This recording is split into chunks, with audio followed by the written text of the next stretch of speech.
Good afternoon, everybody, and welcome along to this session, this council meeting where we're going to be hearing submissions to the annual plan. Welcome to councillors and staff, to members of the public who are watching on the live stream, and welcome especially to media who are in the chamber after a long absence. So welcome back. Right, first of all, do we have any apologies? None? Okay, declarations of interest. Deputy Mayor Tavendale. Just for the Waitaki Whitestone Geopark Trust, which I'm a trustee on, and I've worked as a bit of a liaison for the Community Hub Development Group. I haven't got a pecuniary interest to either group, but just for interest of transparency. Thank you very much. And yeah, I'd also liaised with the Community Hub group, but actually haven't been to a meeting with them for quite some time, so won't worry too much on that one. So any other declarations of interest? None? Okay. We'll receive that. Sorry. Councillor Hopkins. Having declared them, it's entirely up to you, but how do you intend to deal with the declaration? Are you saying you're not going to vote on those matters? Or? Yeah, I won't vote on the matters. Well, there's nothing to be voted on today. We're receiving the information. So essentially, I won't be leaving the room for it because I think I can add to the discussion. I don't have a pecuniary interest, but I think it's important that it's minuted. Yeah, there will be a wrap-up resolution receiving the information. I think she'll be allowed to do that one, given the interest in general. Okay, so now move on to consideration of community feedback on the draft district plan. Not sure whether you have any comments you want to make, Mr. Hope, or Andy McIntosh. Do you have any comments? No, just to note that there will be 3 late submissions received. There were several late submissions received that we'd like to be tabled for acceptance before we. Okay, so I think we need to consider whether we're going to accept those. So my recommendation is what we do, but you're happy to move that we accept those late submissions? Yeah, if you're taking movement now, I'd like to move that we do receive them or accept them. And move Deputy Mayor Tavendale, seconded Councillor Kingan. Those in favour say aye. Aye. That's carried. Thank you. Okay, so now moving on to the verbal submissions. So we'll be chopping and changing between the verbal and non-verbal as we go through the afternoon, the next few hours. Just want to find that one. So first of all, we should have representatives from Vanished World. There, yep.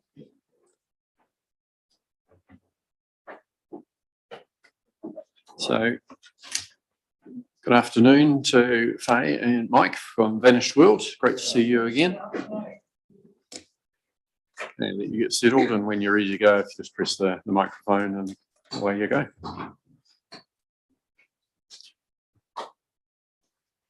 Just the right hand side. There, yep, all good. Well, good afternoon, everybody. Gary, councillors and staff that are here. We right? Yeah. Right.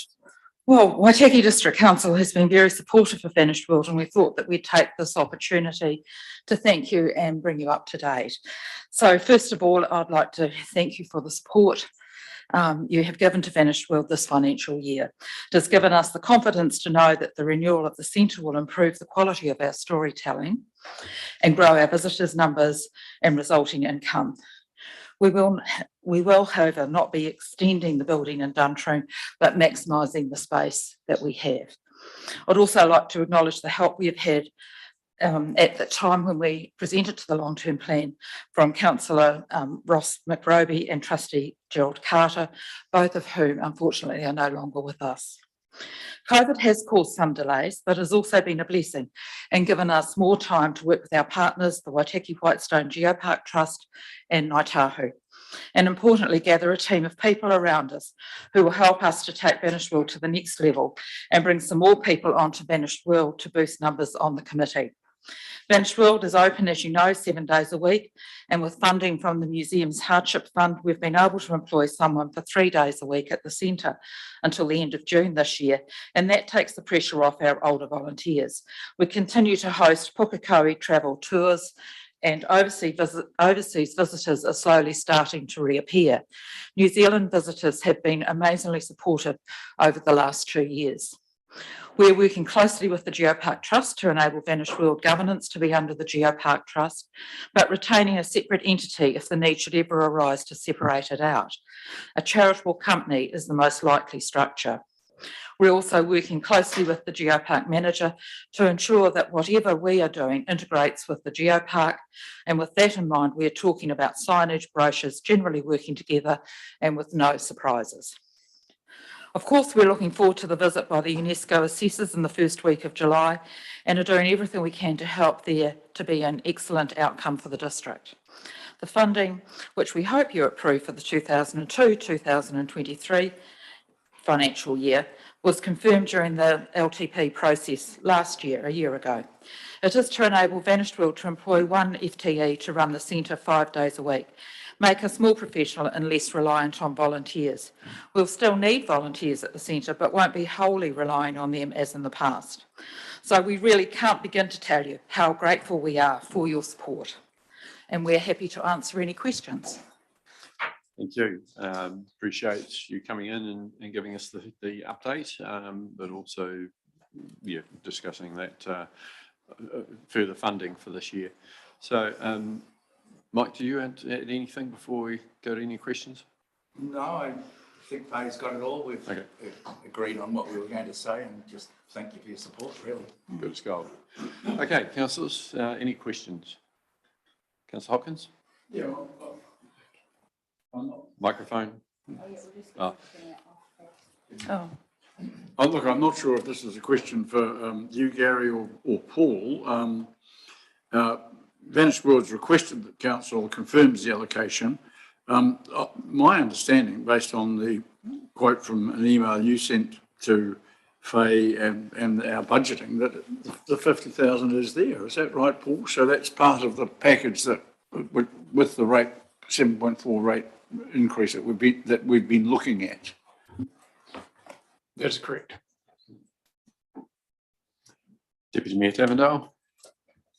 Just want to congratulate you on the work done, and obviously COVID for many has been a tough time, but you've actually seen an increase in numbers, which is pretty spectacular. I think that speaks volumes for the amount of work you're doing regionally. So it's really good to see you guys in front of us telling us what you've been up to. Take Councillor Hopkins' point, but I think the ongoing communication is really vital. So thank you. Okay, there's nothing else. So no, thank you very much, and be assured that that funding is in the annual plan as decided last year, and we do thank you and all the other volunteers at Banished World for the great work that they are doing. It's a great visitor experience, but also for our local kids especially that go along and get to enjoy themselves there and learn a bit about our district. It's appreciated. Thank you. Thank you. Thank you, folks. Okay, councillors, next up we have the Waitaki Whitestone Geopark Trust, and we've got Helen Jensen speaking to that. We also have Lisa Hines joining us via Zoom. Lisa is the manager of the Geopark Trust.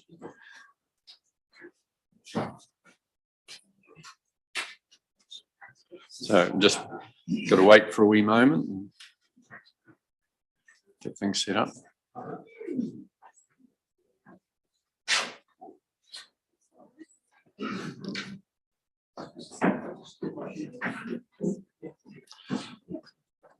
Over here, Helen, if you could. Helen?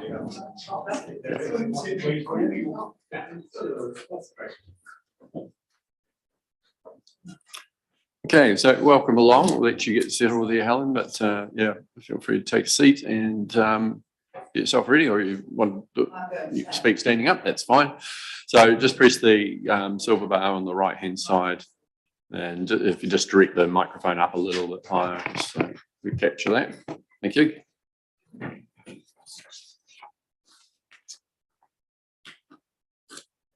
Ka te tiro aki te tihi o Aureki. He ki atu ki te awa o tapu o Waitaki. Huri ki te moana o Araitiuru. Tēnā koutou katoa. Kia ora, te lofa lava. And good day. We are here following our workshop with you last month to express our appreciation for all that has happened over the last 5 years and to reiterate the intention of our reviewed strategic plan and our request of council. Passion is a funny thing. It can take you in all sorts of directions that you might not always be expecting. And the community love it when their passion is partnered by the council. And you partnered with Vanished World in 2018 to conceive the Waitaki Whitestone Geopark Trust. And like every good parent, you nurtured it, gave it the resources it needed in order to launch it out of the Waitaki to national notice and on to global recognition in Paris, with the express intention of bringing back the global traveller. And then the situation changed and we had to pivot. We had to come back and reassess. We were able to partner with the community more and find solid ground on which to stand the 4 pillars of the Geopark, whare, and to deliver upon the promises made. The environment, protecting Waitaki's natural and cultural assets. The community, driving social identity and community pride. Visitors, to engage with them and elicit their advocacy for us beyond our borders. And only yesterday, we heard from James Glucksman, who's working with Tourism New Zealand, that the international tourism organisations are really excited about the opportunity, possible opportunity, of having a UNESCO recognised geopark in New Zealand. So what are these visitors and our UNESCO evaluators going to find when they get here? The story of Waitaki, its land and its peoples from the very beginning. The beauty and diversity of Waitaki, and perhaps become advocates for a new place that they too are passionate about.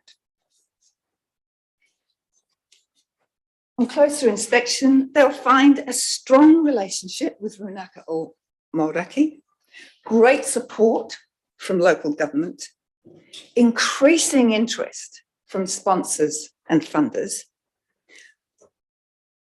updated signage that tells them about the stories of the land and its people at sites of significance, in information centres and museums, and across social media.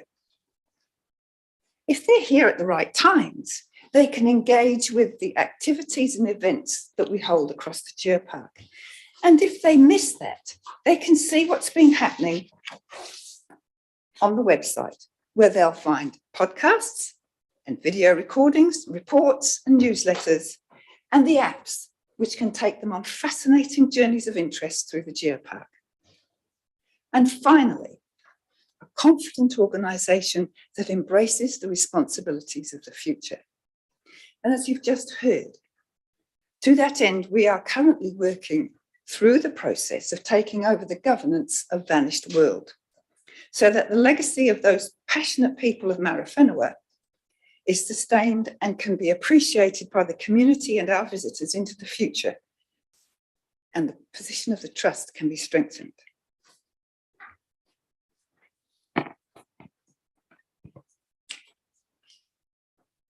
Waitaki Whitestone Geopark Trust is very appreciative of all that the WDC has done to make the most of this unique opportunity. And like all offspring, we have grown and become more self-reliant, and we've undertaken ways to reduce the resources we ask for from Council as per the submission. And we have 3 requests of you today. 1, stand by your annual financial commitment in the long-term plan. 2, continue to facilitate the Geopark's role in contributing to telling the stories of the Waitaki. And 3, in the very near future, you will receive invitations to participate in the visit of the UNESCO evaluators between the 1st and 5th of July. It is the start of your winter break. If at all possible, do come and share your passion for the district. Sure. Thank you very much, Helen. And yeah, wish you all the very best for that visit. Councillors, do you have any questions? Councillor Hopkins? Helen, if you could just turn yours off, thanks. Yeah, thank you. Just again, that 146 is in the budget. Paul, is that correct? Thank you. I just want to be absolutely clear. Now, Helen, on page 7 of your, this is a question for you, or in fact 2, if I may ask them. On page 7 of your submission to us, project fund applications, you identify various people who have given you, given Geopark financial assistance. I'm curious to know how much has been provided to Geopark by the Lion Foundation and the New Zealand National Commission for UNESCO, please. I'll pass the details over that to Lisa, who's online. Yes, yes. Thank you, Jim, for that question. Let me just quickly grab those numbers. The Lion Foundation have given $4,000 towards school buses to visit the exhibition currently on at the Forrester Gallery, and the National Commission for UNESCO has given $5,700, which was towards networking opportunities with other geoparks. Okay, thank you for that, Lisa. Any other questions? No? Oh, thank you very much for coming in, Helen, and thank you for joining us via Zoom, Lisa. As I say, all the best for the evaluators visit, and yeah, it won't be any trouble for I think all of us to espouse the wonders of the Waitaki district to them. So look forward to that opportunity. Sure. Thank you, everybody. Thank you. Thank you. Right, councillors, we've got, I think, a wee break at the moment between speakers, so probably about a 10-minute break. So we just need to flick through to the non-verbals. I am really trying to find that.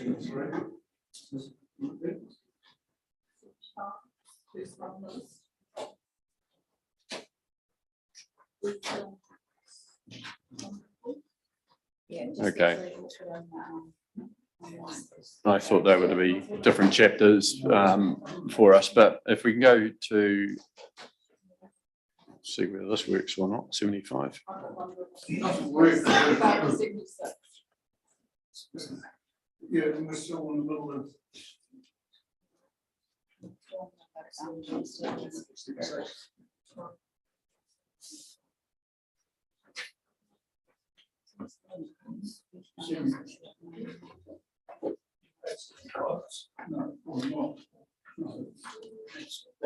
So it's Yeah, I've got 75 to 76. Yeah, push on 75, but if you go to 75, it's going to there. This is the problem we have. Well. It was, the problem was these were supposed to be loaded as separate chapters, so it was going to be easy to flick between them, which, it's, we'll discuss that later.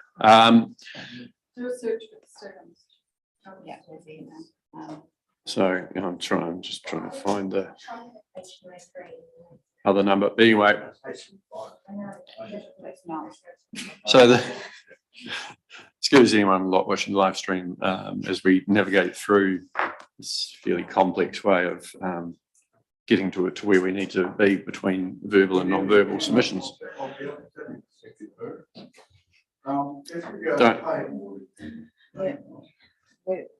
Okay, has anyone not got it in front of them?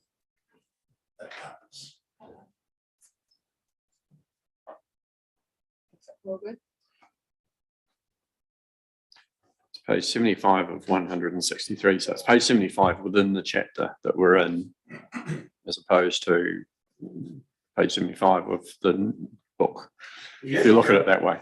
If you go to page 100, you get to page 75 of the submissions. Okay, so anything from that submission by John Stevens? Any comments? Okay, we'll flick through. Next one is Christopher Howes.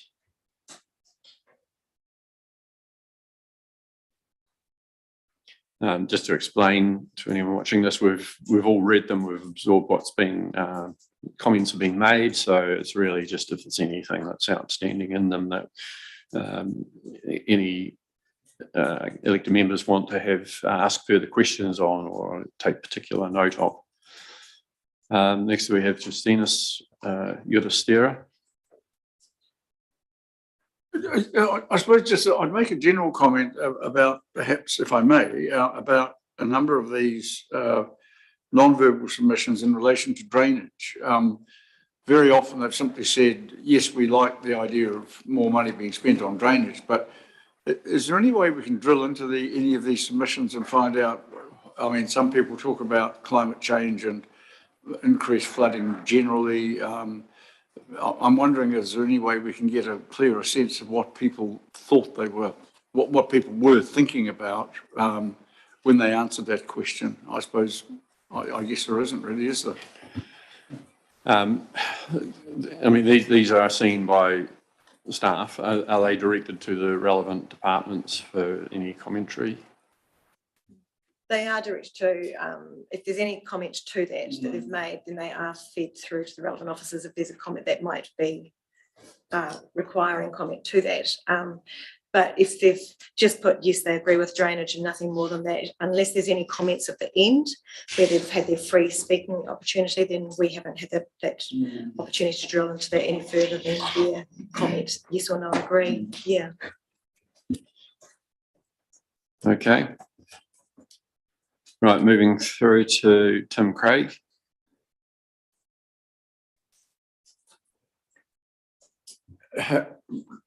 Do we have? I'm interested in. Obviously, we will respond to all of these people.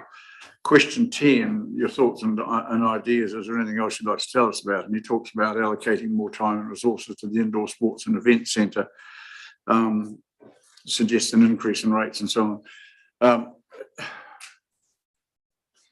What are we likely to say? And I mean, I guess all we can say at the moment is that is a work in progress to which we remain committed, but we've got to secure funding from external sources as well as our own. Well, I mean, that's the honest answer, isn't it? Or is it? Well, we've got the Event Centre Trust who are obviously leading the fundraising side of things, and they've got their targets. We're about to have the latest designs QS'd.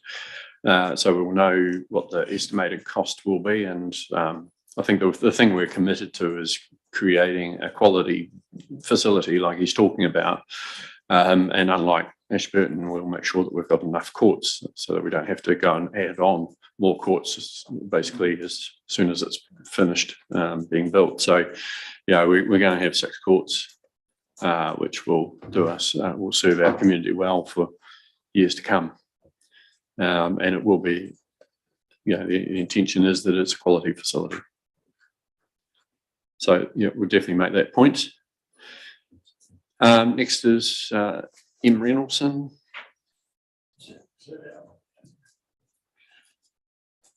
They're all ours, Jim. Then we've got James Hurst.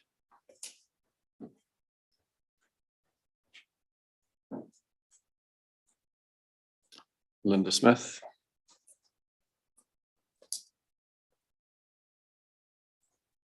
Jamie McCaw.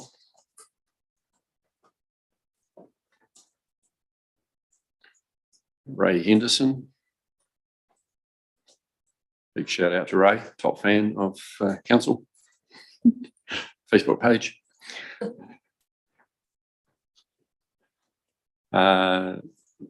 Teresa Brosnahan.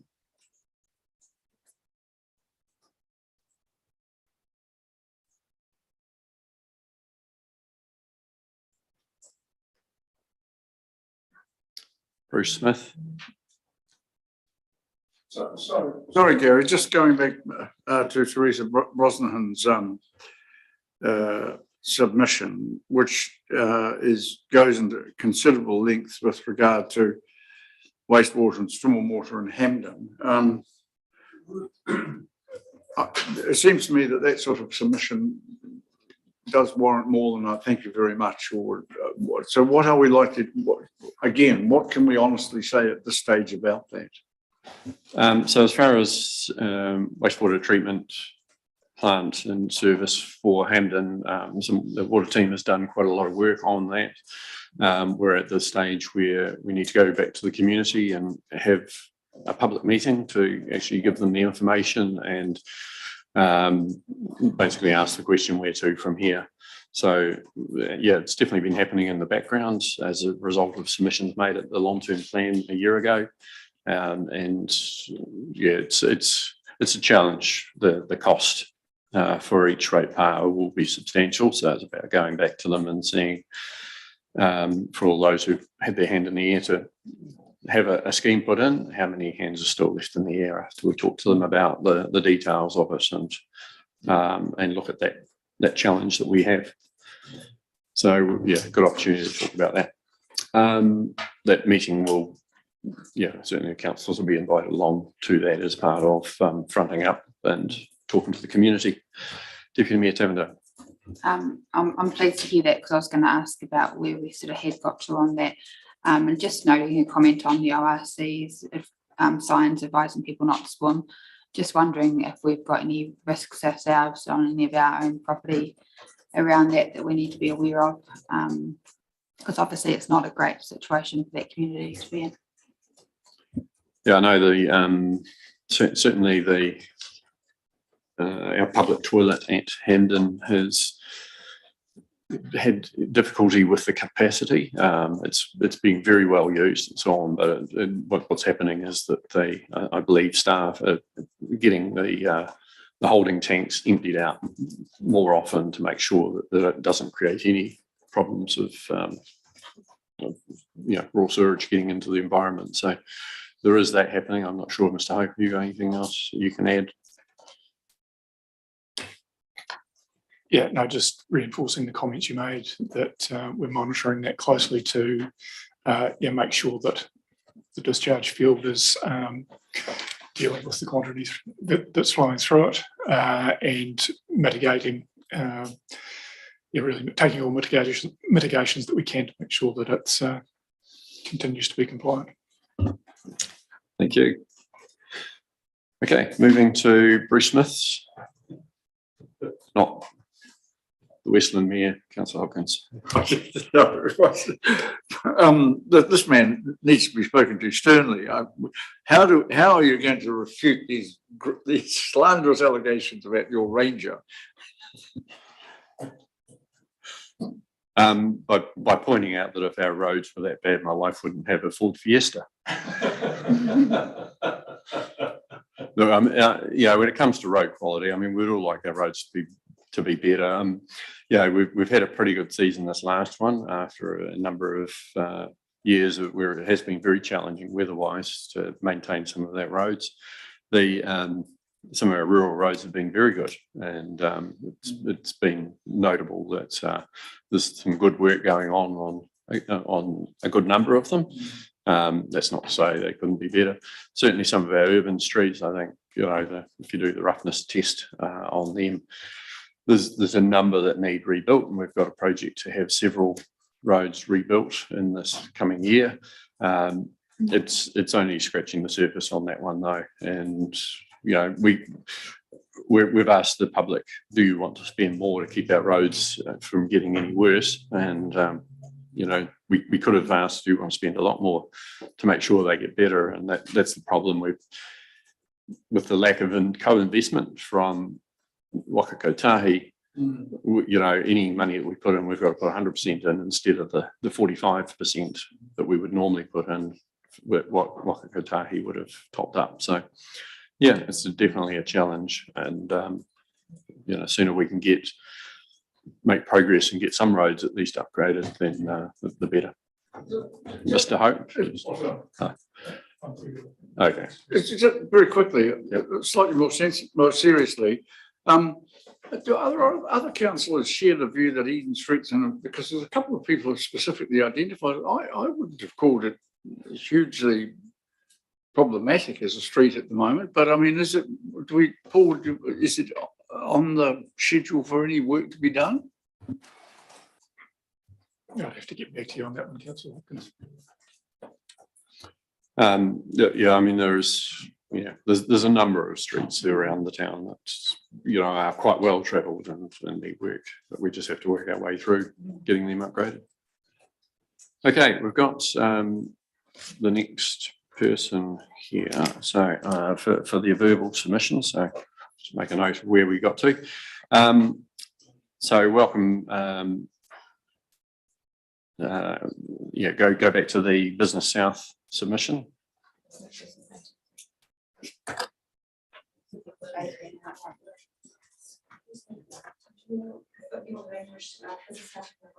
Oh, okay.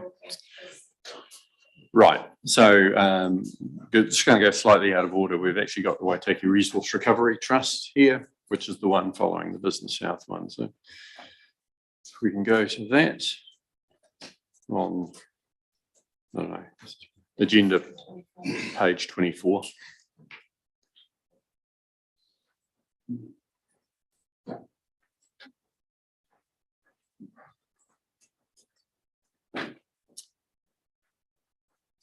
Welcome along to Trish Neville from Waitaki Resource Recovery Trust.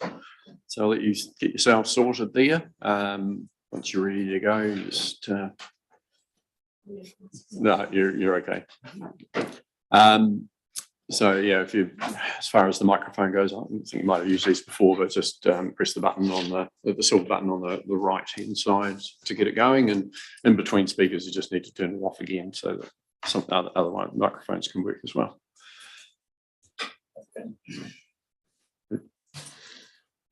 We've just turn the wand on that through. Yep, or the whole thing. Okay.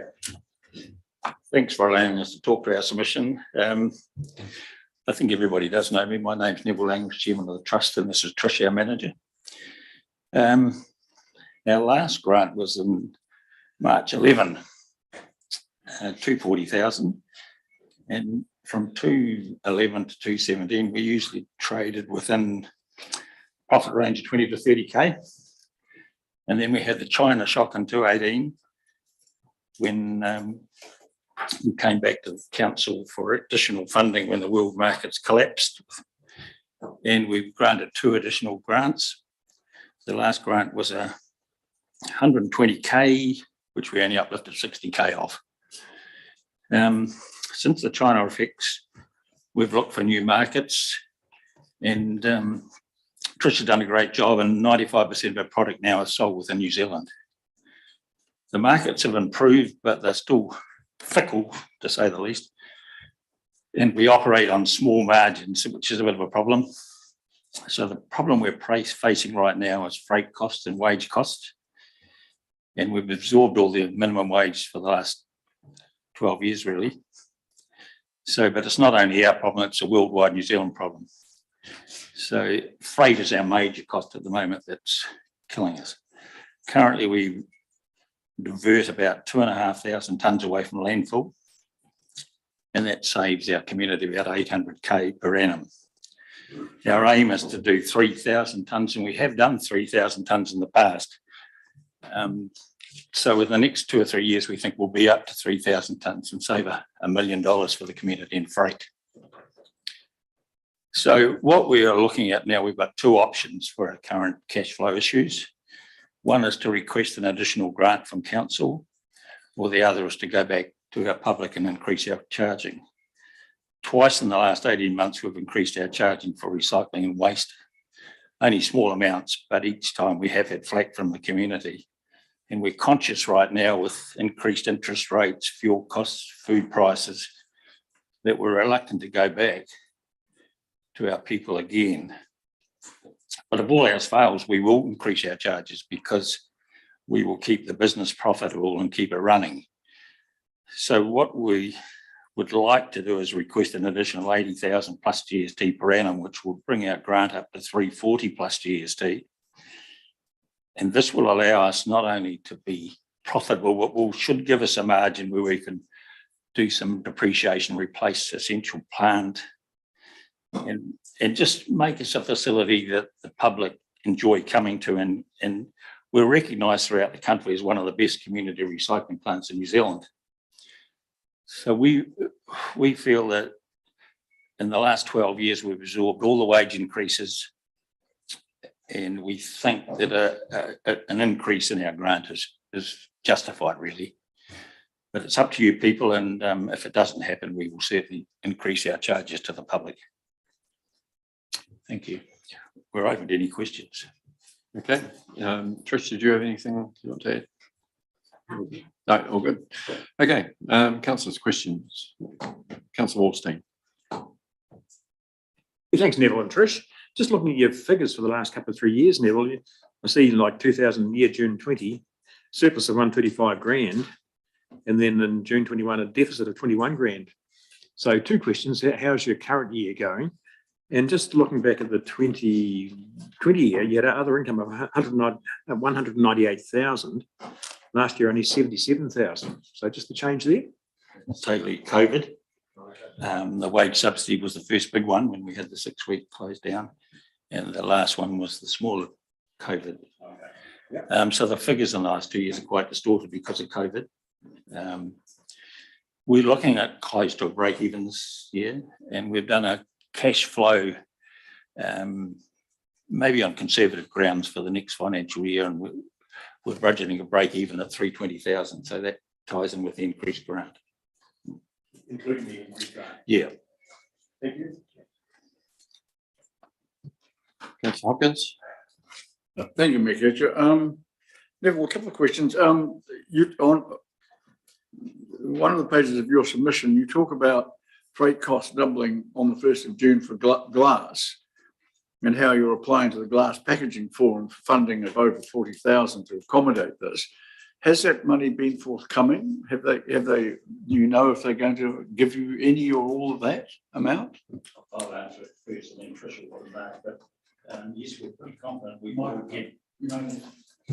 Yes, we're pretty confident we will get some funding from the Glass Forum. Our freight charges have gone up 4,500 a movement, is it? Over 3,000. 3,000 a movement. So the short answer is yes, we think we will get supported by the Glass Forum, and further to that, we've had funding from the Lion Foundation for nearly 30,000 for storage. We've done a lot of other fundraising, but we think we can solve the glass one because we are renowned as having probably the best recycling of glass because it's all sorted, it's clean, and we don't want to let it slip. The first thing we could do was say, okay, we don't want to recycle glass, but that defeats our aim really of diverting away from landfill. So we think we have got some funding from Glass Forum. Trish, you want to add to that? Yeah. I've been talking with the Glass Packaging Forum, and they only have 80,000 per quarter on their funding applications that they can allocate. But they have indicated, due to our application going forward, that what they will do is pull all the money for the next 2 rounds together so that they've got enough to cover everybody who has applied. Due to the fact with it being freight and we have to change our whole operation of the way we deal with our glass now, they said that they can't guarantee, but so far we've ticked all the boxes for our application. Supplementary question. I hope you've been able to get the 40-foot shipping container you want. I also wonder if you guys would be willing, you've asked for an extra 60,000 from us. Would you be willing to have any conditions attached to that? For instance, I noticed in last your accounts on the next page, a real spike in e-waste amounts last November. That was that public drop-off. And I'd like to see that as a regular thing at Wirt. So if the money was forthcoming, would you be willing to accept us tagging it in some way, like maybe more e-waste being collected, hypothetically, for the sake of argument? Short answer is yes. That was why we didn't uplift the extra 60k of the 120 you gave us through 19. We're reporting quarterly to council, and if we ended up with a large surplus, certainly we would be willing to pay some money back to council on an annual basis. I'm also working closely with Steve and Lucy Ann for alternative solutions for different waste streams that we provide, and we're currently working on a model for the e-waste going forward as well. Thank you. Deputy Mayor Tavendale. Thank you for this. I'm just wondering, obviously the submissions have been out for the New Zealand waste strategy. Just wondering if you have fed into that process and if you see that changing the way you do things moving forward potentially. What is that pressure? I'm working very closely with the Zero Waste Network and with the submissions that they're putting forward on behalf of a lot of organisations. There are some concerns that we all have regarding what central government are trying to put forward, especially for the likes of the 3-bin curbside collection. We've currently got a better model than a lot of towns that are already doing that system.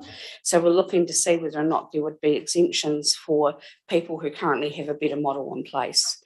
So we are trying to keep up to date with what's happening and working with other major organisations to hopefully remedy some things.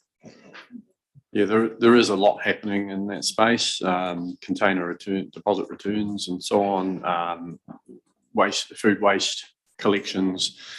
What else is there? The waste levy itself going up a heck of a lot over a period of time. You know, do you think we're well set up for these changes that are happening, or do we need to be actually looking at alternative ways of doing some of the things?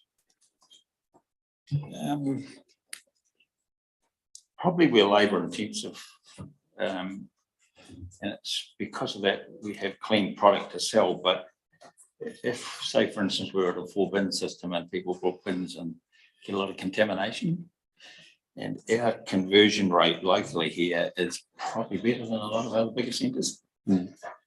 But we're not silly. We can see in the future that there will be major changes and there'll be big setups in the major centres. So we'll just have to adjust to that at the time. Okay. And it's all right, the doctor will rush in soon. Anyway, no, just yeah, and it's certainly, you know, we appreciate you doing what you're doing and being there, and you know, you are one of the major things that we do in the rubbish and recycling area. So, yeah, thank you for that. Do we have any other questions at all? Councillor Wallstein's one to finish off. Just a quick question, Neville and Trish. You say you're diverting $800,000 of product from landfill, Neville. You mentioned freight. But then Gary mentioned the waste levy as well. Is this 800,000 including freight plus waste levy? No, the 800,000 is based on the 2,500 tonnes we're diverting from. But if we freighted it to Winton to landfill, that would be the cost. So really, you could say for the money that council are putting in, we're saving the community 800,000 because it's product that would go to landfill if it wasn't recycled. You're probably understating the value of it. Microphone. Colin. Yeah, we probably are, but it's an older figure we've used, so we probably are. Okay, well, thank you very much for coming in and for the work that you do, and please pass on to your team, Trish, that we really appreciate all the good work they are doing at the centre for us. Thank you. Okay, councillors, I think we've got Business South now, so just go back one submission.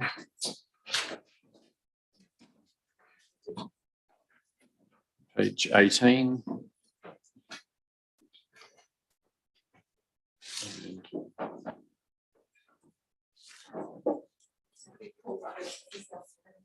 Okay. No, so if we go to Paul Rutledge's submission on page 36. Yeah, right, so Business South. They're not here, right?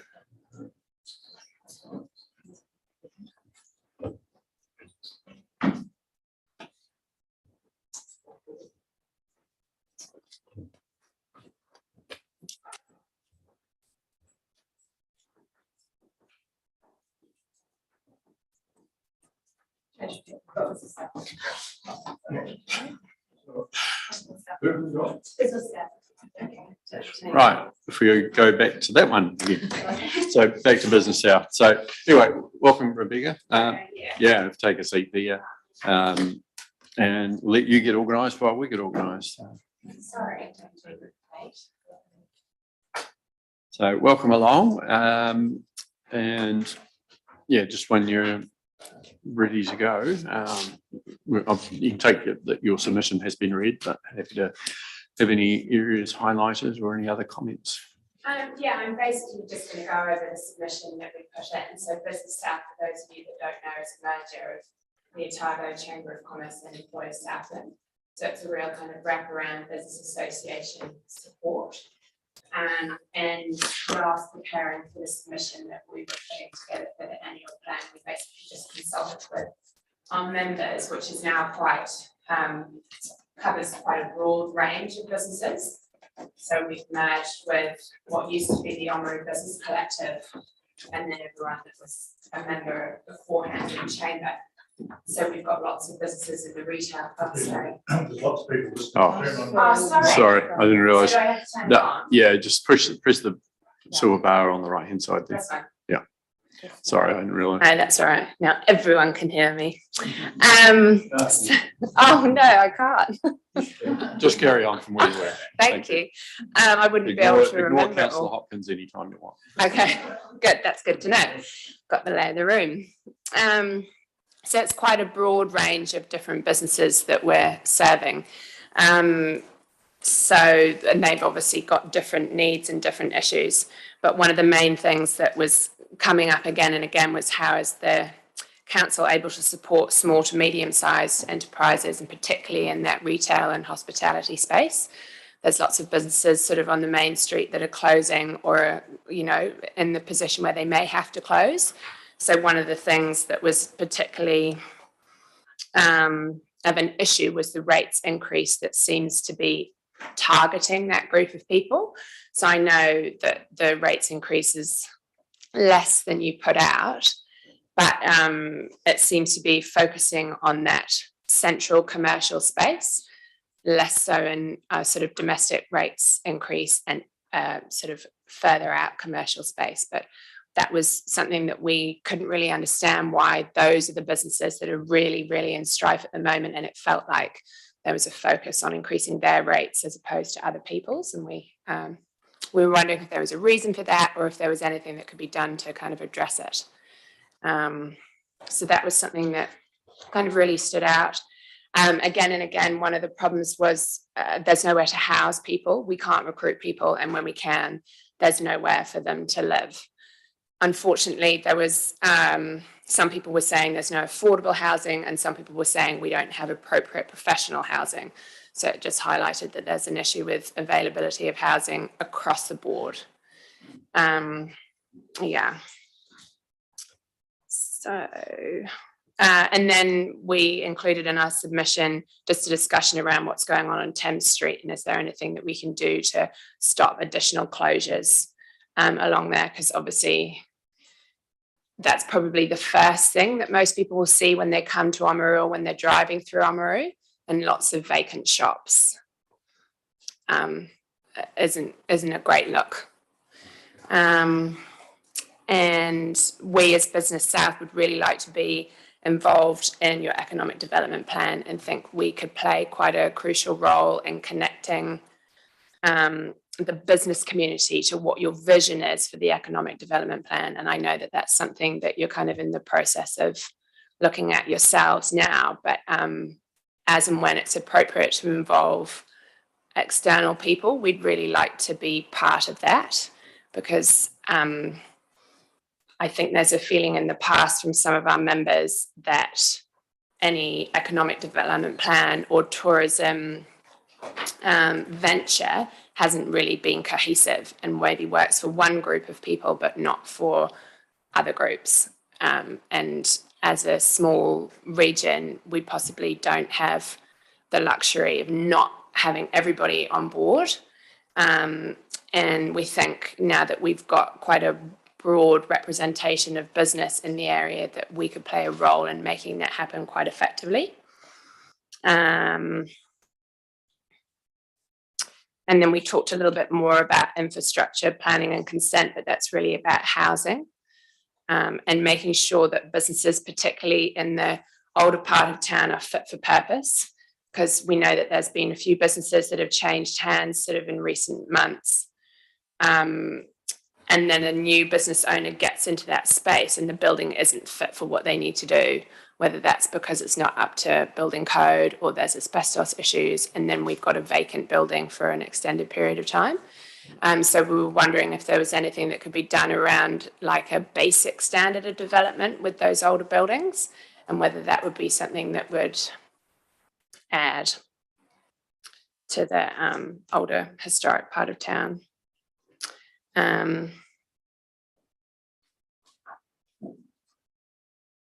And that's pretty much all that I specifically wanted to speak on, other than what we've put in our written submission, which I hope you've all seen.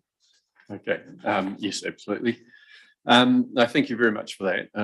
Just to answer one of your first question around the rates impact. Yeah, there's been no deliberate targeting or anything like that. Last year we did actually take out a lot of the rate burden from the CBD rates, and that was seen to be more equitable. And it really, any increase over and above others depends on what changes, what increases in spending we're making in what areas, and there's obviously more happening on the things that the CBD businesses pay for if it's higher than the average rate increase. So do you have the power to check, like do you have to stick to that? Can you change that? What we'll be looking for from officers is what are the activities we're doing which are causing that increase. Is there some levers we can pull on those things to make sure that it's that it's not as hitting that sector as much. I mean, we did quite a bit last year to take some of those costs out, as I say, and we've also done other initiatives, particularly around code and so on, to try and help businesses continue on. And bearing in mind that whatever we do here, we need to be looking at our businesses right across the district, in Palmerston, Koorau, wherever they might be, making sure that we are being fair across the table. Anyway, we'll go to some questions, comments. Councillor Tavendale. If you could just turn yours off, Rebecca, now. Thanks. It's just one goes at a time on those. Just wanted to say, like, I went through and I've got highlights all over your submission, and I think it's just pretty much says we need to keep talking. I think that's a big part of it. Totally on the economic development, I think that there's a real partnership opportunity there in front of us. You talk about housing, we've just done a housing strategy, and I think when it comes to us actually utilising that and actually trying to come up with solutions that may be funded externally, that your support and understanding of the issues for employers is really important. So I think strategically we can all help each other out, and yeah, just congratulations on a really well thought out submission. Okay, it's like walkie-talkies. Thank you for that. And yes, I think that would be really good. You know, if you've got a housing strategy and I'm out speaking to a member who's really frustrated and I'm able to communicate that to them. I mean, I know you guys work really hard on your comms as well. And sometimes people need to see it in 5 different places and hear it from 5 different people. But if I've got that information at my fingertips, that's something that can immediately be communicated to them, because that's what I'm sort of regularly doing, is out talking to businesses. So thanks, Mel. Yeah, no, we've got that work. I mean, just on housing, you know, we've got the spatial plan, we've got the district plan review, we've got the housing strategy work that's looking to link into potential government funding and so on. There's something that we are definitely working on as one example. And the ED strategy will be coming to council on the 7th of June for hopeful adoption. And there is very much a major role that Business South can play within that. So that'll be good. Now who's over here? Councillor Williams, put your hand up. Thank you. I just had a wee question about your vision more for the basic standards of development for buildings, whether they're historic or just Main Street buildings, and how, of course, there's would be quite a cost to potentially building owners to come up to a basic standard, whether that's earthquake strengthening, whether it's fire regulations, and how your sort of vision might be that we could help there. Like, what are the actual mechanisms that you could do behind that? I suppose it kind of falls back into a rates issue, doesn't it? Because any work that the council did to bring a building up to a particular code would incur a cost. So I don't really have a vision beyond it. It would be a really great idea to be able to do that, because I think if a business could move into a building and it didn't have to do sort of in-depth renovations, and it was more about picking a paint color and putting a cabinet in, that would be a real game changer in terms of not having businesses, not having spaces being vacant for prolonged periods of time, or a business that has a fantastic vision or is very innovative, and then they suddenly don't have the money to do the building repair works that they hadn't anticipated. But I'm not sure how you could fund that. Sorry. Okay, thank you very much, Rebecca. We've got next speaker waiting, so we'll need to get on to them. But yeah, thank you, as Mel said, for a well thought out submission, and we've got us go. We look forward to further engagement over the year with Business South. Sounds great. Thank you. Okay, councillors, I think we've got Paul Rutledge next. So back to his submission on page 36.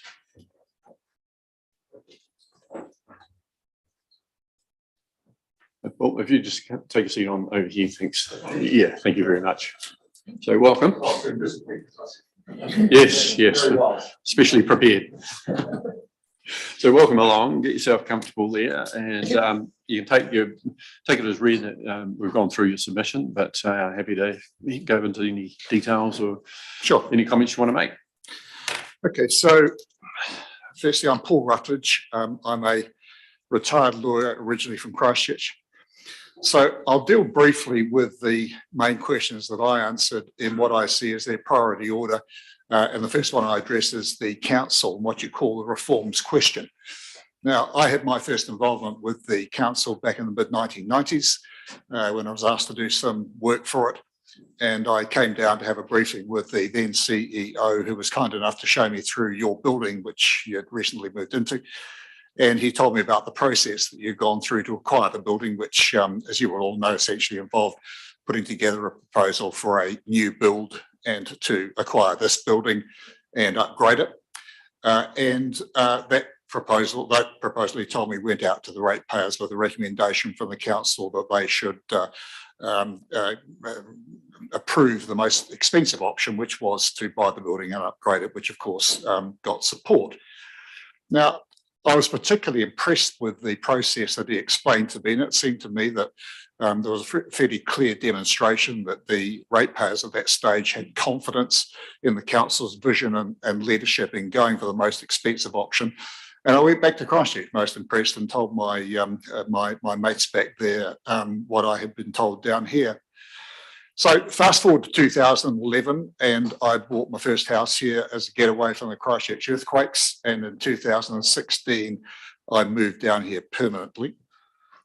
And I have to say, with all due respect, that my view of the council has changed. I now see the council from my dealings with it, and from discussions, I may say, with locals, obviously, as being in the main secretive, unhelpful, bureaucratic, and to an extent, box stickers. And I must stress that's not just my view. And I believe there is some evidence of this from the fact that you received only 52 submissions in response to your draft annual plan, but 730 on the Forester Heights issue. And the Mayor is reported as making a comment that may have been a result of consultation fatigue. I see, with the greatest respect, I see that as being a naive view. I believe that people haven't made submissions on your annual plan except for that very small number, because they don't believe they will be listened to by the council, and frankly, they think that they will be wasting their time. Whereas conversely, on Forester Heights, I believe that's much more of an emotional issue and the sort of thing that people do get fired up about, hence the much greater response. So, and again, with the greatest respect, I see some change to the council culture as crucial to the current situation that we're in, where our way of life is open to more challenges than our generation has ever seen before: climate change, ongoing pandemics, attacks on democracy and so forth. And it seems to me that at this time, more than any other, in my memory anyway, sound political leadership at all levels is needed, and with it, vision, communication, commitment and consistency. And so I support the general notion that was in the question, but with that particular slant on it. So secondly, climate change. Now, this must surely be the key to any successful, meaningful annual plan. And I'm telling you what you know, again, I expect New Zealand's emissions have increased by 21%, 1990 to 2020. Currently, we're on track to exceed the 1.5 degree limit that our scientists have spoken about within 5 years. That's just by 2027. And in addition to that, we're told that on top of this, we face 9 tipping points in respect of the climate, each one of which may lead on its own to large and often irreversible climate change. So we're likely going to go down in history as the generation that had the last chance to put climate change right and blew it. In my view, that's come about through a lack of will and a sustained failure of leadership at every level. And as part of our leadership, you are responsible and will be found to have failed. So in your annual plan, there are 2 pages only out of 544, which I read as sort of a mission statement on climate change. There's nothing of note in them. There's no particular vision. With respect, it's box ticking. And at a time when most large newspapers these days would have, say, between 3 and 5 articles on climate change, I did a search on the council website under several different headings, climate change in each one of them, and came up effectively with nothing. So generally, my respectful submission is that the council needs to get its act together and give #1 priority to promoting and supporting the changes that we must all make. There's been article after article calling for leadership. Thirdly, three waters. Again, with respect, the council's got this wrong. What is wrong with Three Waters is the ownership control issue. This is an asset grab. Potable water is now a strategic asset and critical to our survival. So safe, effective, democratic control is essential. The council did not join the C4LD group. I think that's a mistake. I believe Luxon will get in, and he's committed to overturning Three Waters. So your course is to rethink and join the fight. You need to review your projects around the notion that Three Waters will be scrapped. And lastly, and very briefly, roading. Infrastructure around safe and effective movement and communication is essential in a climate change world. The repeat flooding events up north show how quickly major damage can be caused. So the roading network must be upgraded and strengthened against climate change challenges. Those are my submissions. Thank you very much, Mr. Rutledge. We're actually over time, but I would say there's plenty to refute in what you've said, but you do know we're opposing Three Waters reform. Yes, I do. However, the reason I said I think you've got it wrong is on other issues. Yeah. Yeah.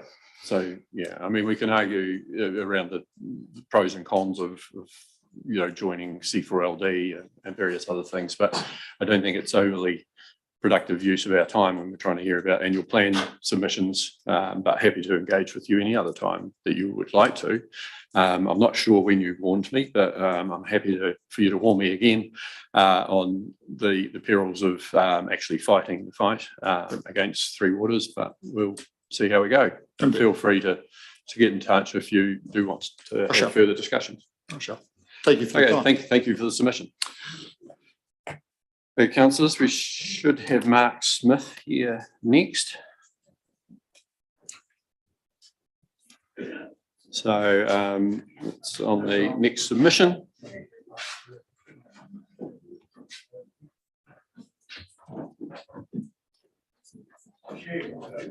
And we've got Heather as well. 2-for-1 deal. So welcome to Mark and Heather.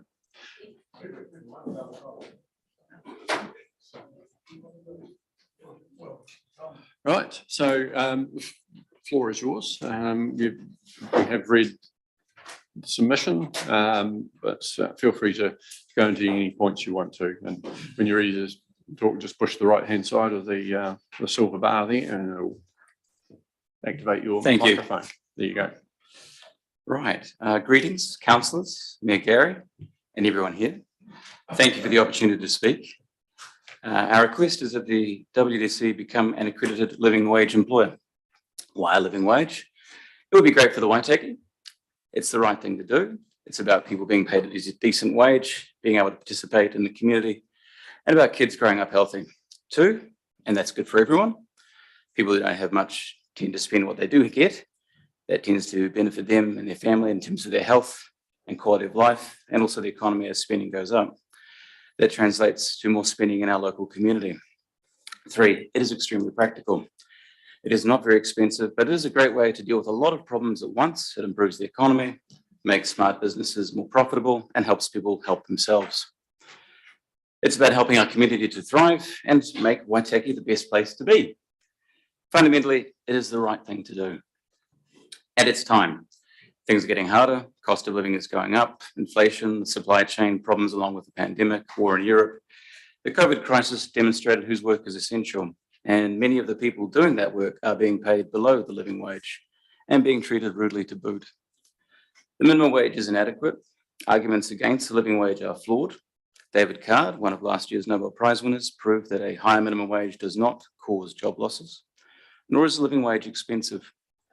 To take an example from our own community, in response to a Lagoima request we made last year to council, it would have taken only $36,110 to ensure that all council employees were paid the living wage. When we asked, that was 64 people out of 254, 25%. Total budgeted expenditure for staff at council last year was $57,404,000. Just another $36,110 on top of that would have brought 64 people we probably know, who we see probably every week, up to the living wage. According to council's response at the time, this increase would have represented a 0.11% increase on the rates budgeted for the 2020-2021 year. Not 1%, 0.11%. This would have been 0.063% of the total expenditure of the council for the year. It's not the living wage that would cause a large rates rise. Living wages are affordable. And the living wage is not just good for the individuals who get them, but also for businesses and organizations that pay them. Living wage is good for businesses, and smart businesses can use it to lead to higher profits. Paying a living wage shows respect to a fellow human being. Where paying the minimum wage says, if I could pay you less, I would. Paying the living wage shows real care. If you as a worker don't feel screwed down, but instead feel valued, We provide better service, helping create more customers, increasing sales. Satisfied employees are also less likely to quit. This saves on turnover, hiring, training costs, and the like. It also helps ensure customer relationships are maintained. And a living wage fits with wide efforts to boost Waitaki. Alongside the likes of capability development and retention of both staff for businesses and people for the district, it would complement Council's transformation effort and plans to develop and better integrate the local economy. In the big picture, enacting such a policy across our district or the whole country would largely solve poverty, not to mention boost the economy and significantly improve the futures of many of our children. It would be a great investment in the future of our country and a boost in our present that would help us face our current problems. And again, it is the right thing to do. To bring this back to our written submission, that document covers what I've stated today, along with outlining who we are and the specifics of the living wage. To close, we ask Council to become an accredited living wage employer in the belief that this will benefit the Waitaki and support Council's community outcomes. This will help our community thrive. Thank you for your time. Thank you very much.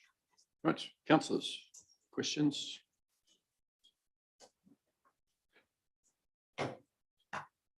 Councillor Hopkins. Thank you, Mr. Chair. Mark, I'm just trying to get a handle on some of the numbers you talked about. First of all, I'd be curious to know what the margin between the minimum and the living wage actually is, given that your submission talks about the living wage being set at 68% of the average hourly earnings. I'm also interested in the $36,000 cost, because you're asking us, as I read your submission, if we become accredited, not only to pay the living wage to all of our employees, and of course we won't pay them, the ratepayer will pay them, they'll have no choice in the matter because we'll make them do that. But you're not only asking us to pay everyone a living wage, you're also asking us to only use staff and people whose companies also pay the living wage. So that's going to be an additional cost to other people. So what is the margin? And are you absolutely confident that for us and us alone, it's only 36,000? Thank you, Councillor Hopkins. Those figures come from Council's response to a Lagoima. As to the other questions, I would be happy to refer you to the website and the reports and so on produced by research if you wanted. But to that point, perhaps the wider issue is an old saw attributed to Henry Ford, whereas there are a lot of things problematic about that man. I speak as someone of Jewish heritage who was not that rapt about reading the sort of things he used to write in his friendship with Hitler. But he was wise enough to realize that if he wanted people to be able to afford his Model T, then he should pay his employees enough to buy one. I understand all those things, but you've said to us, we can reasonably afford this. Well, we can't reasonably afford anything. It's your neighbour and the business down the road that reasonably affords everything a council pays for and funds. And I come back to the simple question, what is the margin between the minimum wage and the living wage, please? Yeah, I'll be right. So it's easily found on Google, but Councillor Tavendale can answer that one. Turn yours off. Okay, thanks.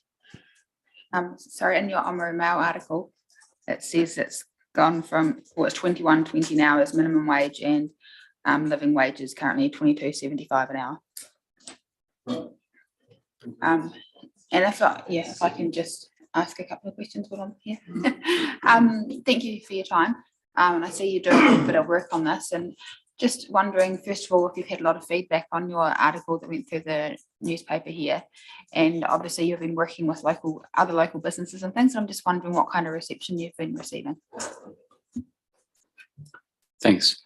Yeah, no, we've had a very positive response, understandably mainly from people who are prospective employees than employers. But yeah, I've been making the rounds and trying to talk with the likes of Business South and the Collective, and a few other people have been very positive because they see it, as I mentioned, as a whole of economy solution, the kind of thing that would benefit the district as part of capability development, retention, all these good things which would ensure that, because it's not just the Waitaki, but obviously if the Waitaki is a good place to live, not just because we've got relatively affordable housing, or that, that has still been increasing, but also somewhere where not only can you bring in more employees, perhaps from outside Auckland, but also that there are people able to buy money at whatever you might set up, or this kind of thing.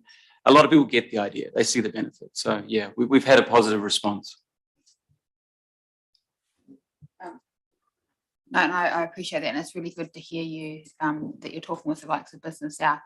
And I wonder, just for a moving forward side of things, obviously everyone has conceived ideas about what minimum wage means, and I think we'd need to understand what it would mean for us, not only internally in council, but what it would mean for all of our contractors and people that we use.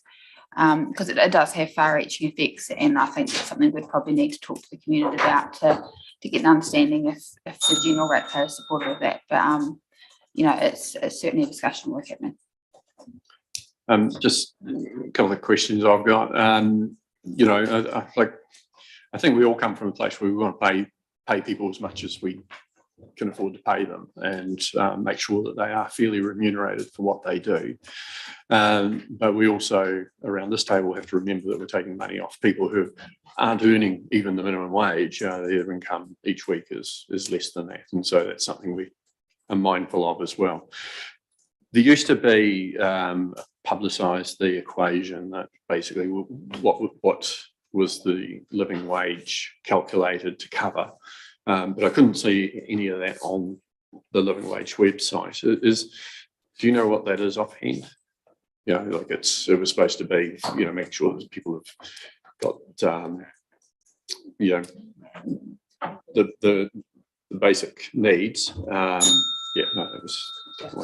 The basic needs around accommodation, food, internet, and so on, which is a necessity for many people these days, and so on. Do you know what that is now?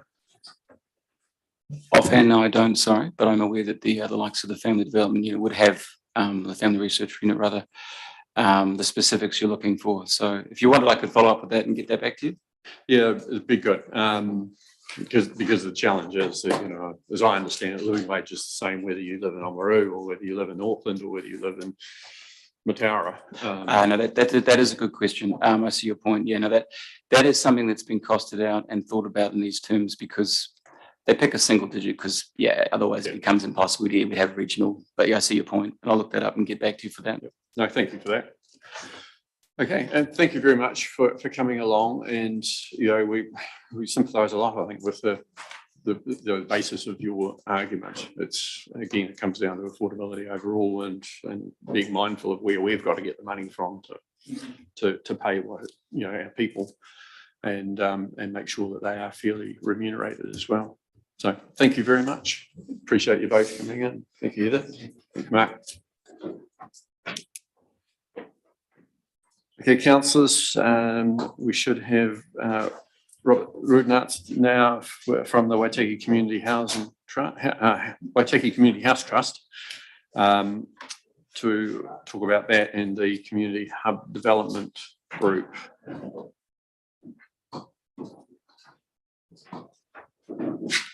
So that's the next submission, page 45. So Robert and Dakotia as well. So welcome to you both.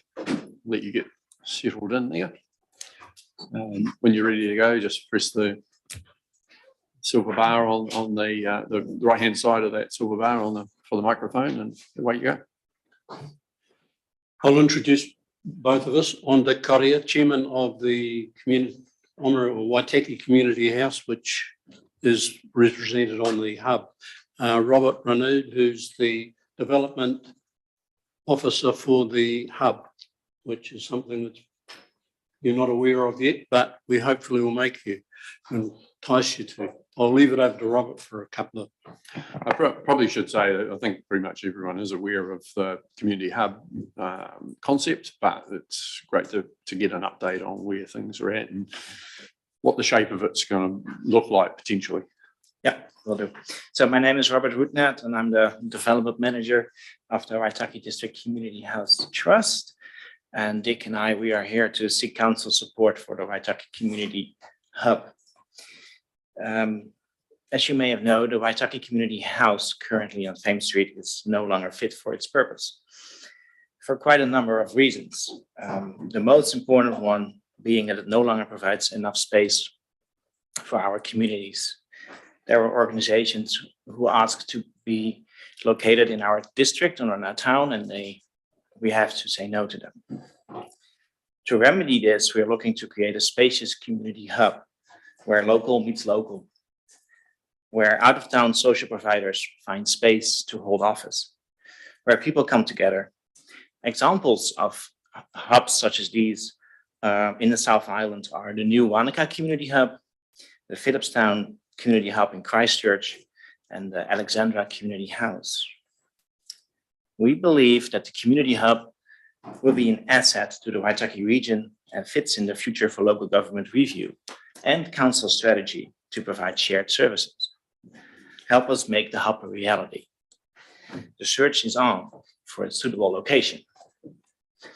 It is well known that the former RSA building located on Itchen Street is a building that the people want to see used again. The reactions we received from the wider community when we announced that the RSA site is under consideration in Amaro Mill last year were very telling of this support. The site itself fits the requirements set out by a feasibility study conducted by Feldspar last year. We ask Council to allocate resources and capability to remove barriers currently in place that prevent the Heritage RSA building from being used. If that can be done, we ask Council to work with us to find another suitable location and help us acquire it. Nick, if you have anything. Just to carry on with that, we have got two sites that we are also looking at, which unfortunately we can't divulge because it's going out on live stream. But we are looking for council support. We have had with Feldspar, who did the study for us, there's 40 organisations that are interested in town. Now your Citizens Advice and others outside of Huron Community House now who are looking for space. And we're looking to set up meeting space for groups of the community type. I know there's a business hub there now, but the business hub's really for the business side. This one is looking at community organisations, youth, health, all of it.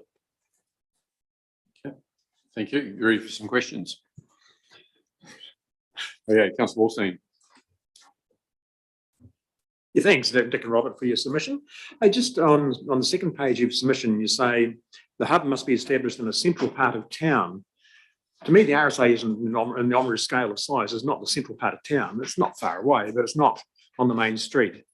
And there's empty buildings on the main street. So just, do you think the RSA really must be established in a central part of town? That's a good point. That's something that it's right on the fringe of where we're looking. But we really looked at that was at the time, that was the only available space of size with reasonable car parking that we could use, that we could find. Now we found, as I say, two others, but at this stage, there's a lot of negotiations and work to go on. Councillor Hopkins. Thank you, Mayor. Yeah, look, Dick, I'm really happy to hear you say that there are other sites, because my personal view is that council hasn't even considered the future of the RSA, and I'm not entirely sure that it is the optimum site for the hub. My personal view is that the Thames Street needs the community hub, and the community hub needs Thames Street. I support the principle 120%. I have one question here, but I'm not necessarily identifying one location so early in the process. But you're talking here about, in 2022, a feasibility study has been conducted by the Dunedin-based company Feldspar. Well, my question is, when was that done, for whom, and how much does it cost? None of your business, perhaps. If you haven't paid for it, I mean, I don't think someone divulging what they've paid for the consultant. Well, okay. We'll go to the question, but just you know, be a bit more respectful with the questions, please. Look, I'm sorry. Perhaps what I meant was I presumed that there may have been council funding for that. I wasn't sure. So if I phrased the question incorrectly or inappropriately, I genuinely apologise. But has this feldspar study, for whom was it done, and has council helped to fund it? I'll answer the question that the funds were raised by outside. They were not raised from council. The feasibility study was done for the hub group itself to get it, to find out whether there was an actual need out there for something of this nature. And I just acknowledge how good it is for a group to have done that sort of work before they come to us and this type of submission. Councillor Devendale. Yeah, I was going to say central government got behind and covered the feasibility, just recognising that that's the kind of groundwork that the group needed to do in order to move forward. And the next part is essentially around for the group to be able to actually go out and start fundraising. They do need to identify, and that's probably where things are at a stop now. They need to identify somewhere so they can start plans and they can show people and sell their vision to the council, to the community, so they can start finding that funding that underpins it. But if they haven't identified a site, then that sort of holds up everything else that they're trying to achieve. Okay, any other questions? Okay, well, thank you very much. And we will discuss the submission overall and try not to get too tied up on what the site is. I think you're in a better position to know what will work best for you, and then it's like, okay, how can we help you achieve whatever it is? So yeah, that's how we'll look at this one. But thank you very much, to the Community House Trust for the good work that they're doing on a day-to-day basis. It's really appreciated. Thank you. Don't worry. Thank you. Thank you. Thank you. Right, councillors, I think we've got Kate White about to join us. So submission page 47 onwards.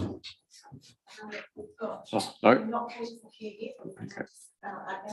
Okay, right. So not Kate White yet. So we've got Ardgown School, which is the submission after that one. So if that's page 50.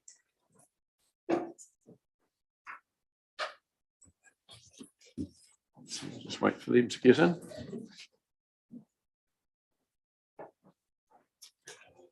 Good afternoon. Hi. Grab a seat. Yeah. So welcome Simon and Robin. Good to see you both. So just we've gone through the submission and read it and so on, but happy for you to fill out any details or give updates on where things are at. But when you're ready to go, just press the silver bar on the right hand side for the microphone and away you go. Okay, great. I guess the main thing on the submission is the Ardgown School aspect with the bike path. Just as a bit of an update, this morning we've had a near miss on Ardgown Road. One of the children has ended up in a ditch, and we just came to the bottom if they were avoiding a car or if the car actually struck them. But yeah, we've had a significant health and safety accident there this morning, so the timing wasn't that good. Well, interesting that we're coming along with this. So yeah, I guess the thing is, the big question is can we have some support in terms of getting the plans done? We've already indicated that we'd like to fundraise, and we can't begin the fundraising without plans. Robin's got some other aspects there just to add some weight there if you want to go through some of that. So just recently, because obviously with what was happening at Omra Intermediate, we had to canvass our school community. So 80% of our kids actually come from the town. So there's only 20% of kids that are actually rural. So they travel from town, from various routes to town. So, that's probably basically 120 cars twice a day going up and down that road that probably don't really need to be going up and down that road. So we've got a roll of 130 at the moment. It's come down from 160 about 3 years ago. So about 100 of those are coming from the town. And I know when we had our last meeting with you, Gary, and with a couple of the councillors, they said it would be good if we could organise to trim the verges, so that we could determine if it could possibly go on the east or west side. I just wondered if a council contractor could do that, because I mean, at the end of the day, they're going down there and spraying and stuff anyway. We just, it's with even speaking to people that live in the villas at the observatory, a lot of the able-bodied people, you know, they walk and bike along Eden Street. They'll only go to the corner because they don't feel safe enough to bike on there, but yet they feel safe enough to bike and walk along Homestead Road. So for us, and as parents with kids that use that road, and even us using it, there's people that cycle there every day. It's just a huge health and safety issue, and I just think it's a matter of time before we have fatality there. Okay. Yeah, just for councillors' information, Mr. Harrison was at the meeting and he suggested that if they could clear the grass, the excess grass and so forth, then the roading team would be able to better see what's on the actual surface where the track might go alongside the road. So anyway, have we got any questions? Councillor Wallstein. Yeah, thanks, Dean. Just a comment that I think most of them. Oh, you need to turn yours off. Yeah. It's just a comment on what Mayor Kircher has just said. At that meeting, we pretty much said the track would go along the eastern side of Eden Street around Gown Road, and trying to just clarify where it would be. So I just see here you do say that we'll arrange funding for the upgrade. So you're requesting WDC support by providing plans. Is that all you're asking council for at this stage? The plans, or? I would love if you could fund it. But yeah, we realise that there are funding restrictions. So if we could get roading to provide the plans, because it's your asset, we can't go and develop plans on your asset. So we're actually asking for your roading resources to provide the plans, and then we can begin fundraising. Because at the end of the day, we all know that the traffic management to do that project is probably going to be at least half to 3/4 of the total cost of that project. Okay, any other questions? Okay, no, well, thank you very much. You know, I think we all appreciate what a good project it is. Obviously, you know, as we've had discussions, you know, we have a number of these types of projects, and you know, some have gone through quite a process to get to where they are, but we are committed, Councillor Wolfstein and Councillor Hopkins and myself, to actually work with you to help get the plan developed one way or the other, so that at least we've got something that's ready to go as soon as the funding is available, and hopefully we've got access to some central government funding for that as well. But time will tell. Just on that, I think we know that that's years away. We don't want to be sitting here in 12 months' time dealing with a fatality on the road with kids going to school. We've had a near miss today, so if we could just get some roading resources commitment, that's your team. We can get on with it. Yeah, because just as a background, we've gone to NZTA and they're talking 2024, 2025 is the soonest that they have funding available. Yeah, it's probably not going to be their funding I was referring to, but we'll see how we get on. But look, yeah, we've got probably half a dozen roads that would be very similar, and if we could get them all done tomorrow, we would. So yeah, as I say, we're committed to work with you. Okay. And I think just on a side note, we are in a unique position that I know in one of your emails that you said, you know, a lot of rural schools are in the same situation as us, but we're unique in the way that our core students are from town. Okay, thank you very much. Thanks. Okay.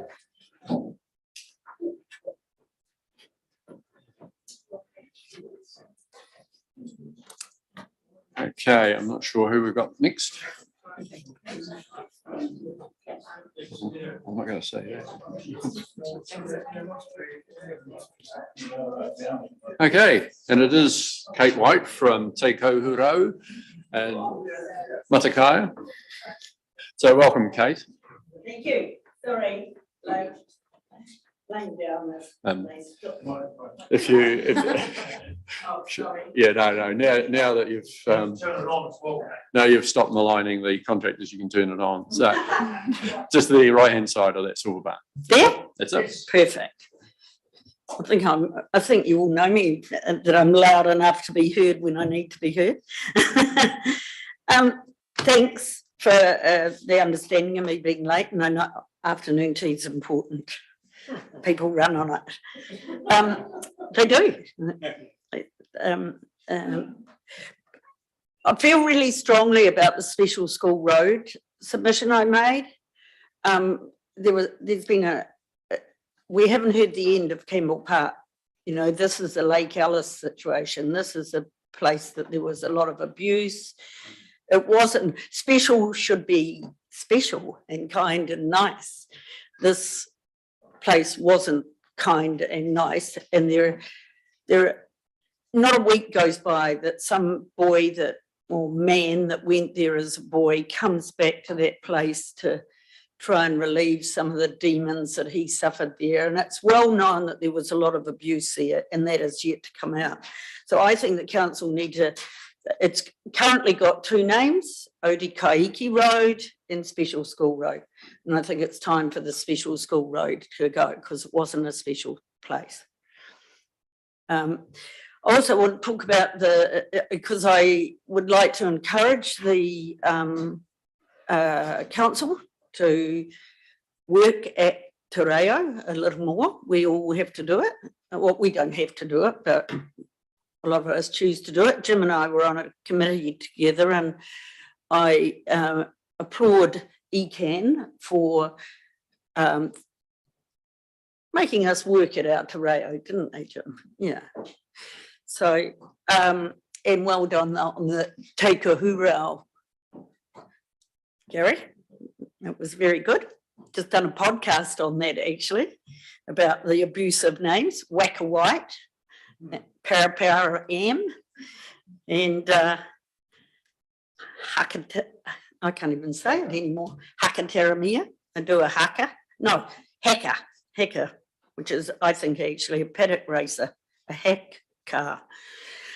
So let's try and change the name of Shag Point. Let's get it, we talk about Moiraki, let's talk about Matakaya instead, because we lose the signs down there all the time, and people draw penises on them and things like that. So let's think about changing it to its correct name, which is Matakaya. And at Matakaya, we have now a ratepayers association, and we try to come together and make it, it's all about community, isn't it? And we're trying to have a community there, but we've got nowhere for our community to sort of be, unless it's a private house. We've got a reserve there. I have to say it's in probably the coldest place at Matakaya that you could get, but it is a reserve, and we've had working bees and we've raised money, and I just wonder if there's any possible, well, the Shag Point Ratepayers Association, which should probably change its name, wondered if there's any chance of us having some sort of shelter built there, because nobody uses the reserve because it's too cold. It gets the easterly and it's too cold. And I think we could probably do this with the council, because we could raise some money from people like Otago Community Trust, that sort of thing, for the structure, but maybe the council could give us planning and various things like that. The trees at Matakaya along the side of the road, big issue, needs to be dealt with. Everybody's got their head in the sand about it. There's two power companies, the council, you know, if we were to have a fire there and one of the trees was falling down, we'd blow blocked in. Yeah, and I want to talk about, can I just add one thing? You know, you've at the railway bridge at the Kakati Strait, you've got the sprinklers for the Moiraki irrigation. That is the best place to build a camping ground in New Zealand. Just think about where you when you drive from Picton to Invercargill, where can you stop alongside the main road and enjoy the sea? Used to be at Kikarangu, but it's not possible anymore. Okay, thank you very much for that, Kate. I think you are referring to that last one. Would be great if the sprinklers weren't there, though. It would be great. Just move them over one paddock. Anyway, pity I didn't submit before they were put in. Thank you for that. Yeah, that is land we lease, I think. So, you know, we don't own that land, but you're probably not wrong in that it would be a great location otherwise for campground. Well, I just want to make comment on the reserve at Matakaya.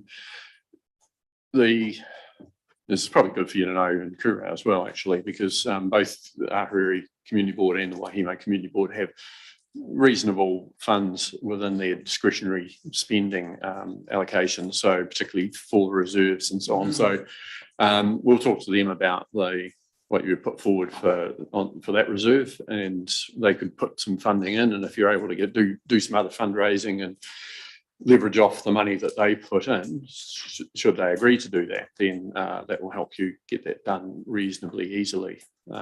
So fantastic. We'll talk to our people.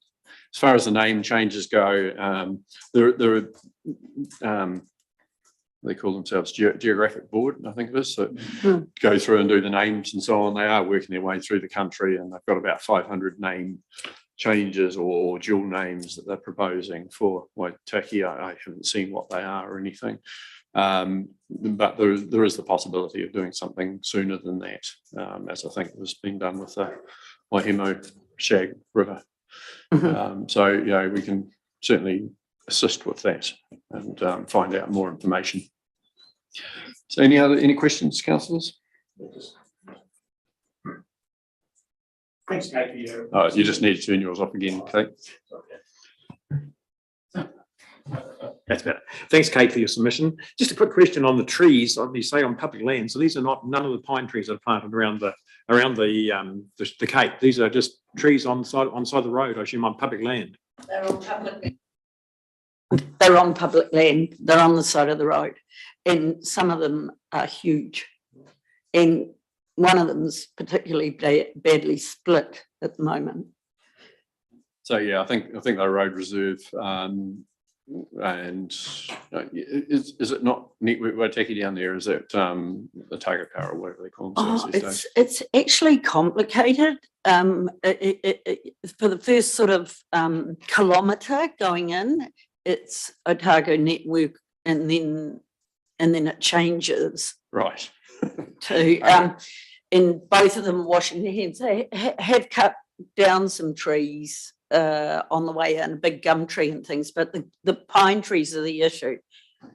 Yeah. Okay, we'll take note of that, and we'll we'll see whether it's something that we tackle ourselves or whether we can work with them to get them sorted out. It's been an ongoing issue, and obviously the trees aren't getting any smaller, so it's a bigger problem every year. It's been brought up numerous times, and I haven't started really nagging yet, but it's on the cards. Lord knows we don't want that to happen. So, but no, thank you very much for coming in, Kate, and appreciate your submission. And yeah, we'll get some responses to you. Okay. Thanks, Kate. Thank you. Okay, we've got the next one. Is it Noslam? Okay, so we go to the Noslam submission on page 59, and welcome. So grab a seat and get yourselves settled in. When you're ready to go, just press the, oh, you've used those ones before, I think, Jane. That's the one. Do you want to go first? Thank you. Yeah, that's right. Good afternoon, and thank you for the opportunity. Just to introduce myself, I'm Jane Smith. I'm a sheep and beef farmer from the hills of the Kakanui Range. and introduce my colleague Stephanie Scott from the East Otago Catchment Group, a farmer and also the coordinator of that group. Now, NOSLAM, North Otago Sustainable Land Management, I'll just give a brief overview, and I know many of you are familiar with NOSLAM, and then Stephanie is going to talk about the East Otago Catchment Group as well. And I believe we have 10 minutes plus question time, is that correct? I think, yes, fantastic. It's supposed to be including, but we'll see how we go. Oh, okay, thank you. Now, I'd just like to take the liberty of handing this out. Stephanie, would you be able to do that? Sure. You might need to put your mask on. Thank you. So North Otago Catchment Sustainable Land Management Group has been operating for a decade now, and we've been very fortunate to have the mutually beneficial arrangement of having partnership funding with the Waitaki District Council for just over half of that time. Now, since we have been able to secure that funding, alongside the Otago Regional Council, which has now changed to OCC in terms of the funding model, North Otago Irrigation Company, and latterly Lower Waitaki Irrigation Company, we have gone from strength to strength. Now, I hope I'm not exaggerating when I say we are, I guess, put up as an exemplar in the catchment group programs throughout New Zealand. Now, just last week, we had the opportunity to talk at the New Zealand Catchments Forum. And I guess, well, I know one area that NOSLAM differs from many other catchment groups, and this is certainly what Stephanie and her group are doing as well, is that we are very much engaging with the community in a number of different projects. So just very much to brief you, we operate under 4 pillars. So we have one of those in no particular order is connectivity. Now, this is where we very much differ, and I know from council's point of view, this will be very interesting, and that is working with the wider community, particularly with schools, both at primary school and secondary school level, working with university students as well, but in rolling up a number of different projects. And again, I know time is of the essence, but I will just run you through 2 of those, and that is the EnviroAg scenario. So we piloted that at Waitaki Girls High School, and we're about to roll that out with our 2 other high schools, and we hope to do the same in conjunction with the East Otago Catchment Group as well. And that has not just changed the number of enrolments in agriculture in Waitaki, at Waitaki Girls High School, but also the diversity in terms of the students that are taking that role, and because of the environment stance and the focus on that. The other one has been the really interestingly named Soil Your Undies. Now, we have done this in conjunction with the Otago Museum and the Curious Minds program, and that has been amazing. In fact, so amazing, and I would talk for hours if I was allowed to, but so amazing in fact that I overheard in the supermarket the other day. Now, this is how you know you're gaining real traction. 2 kids, well, they were sort of young, early teens, talking about NOSLAM, and I really couldn't help but really listen and think, well, that is really cool to think that it is very much integrated into the community. Our other 3 pillars, secondly but not secondary, is on-farm change. That is the nuts and bolts in terms of making a tangible difference, and that probably doesn't need too much explaining, but that is incredibly important. Thirdly, the science and environmental projects. Now, that's another area that we very much differ from many other catchment groups throughout New Zealand, and that is engaging in a number of projects with Crown funding, but also with some of our baseline funding, and a couple of those that I'll just very briefly mention are the Wairika phosphorus study. Now, that is a key study for the flagship I guess region or a sub-district of North Otago. So that's from the Kakanui River right up through the Wairika Valley. So that is really the fruit bowl of agriculture in North Otago and the Waitaki district, and that study has the potential to change the way that we look at that area in terms of phosphorus loading, and the fact that that it gives a new baseline that was naturally occurring in that area. Had we not engaged in that study, that could look markedly different in terms of the sustainability of agriculture in that area.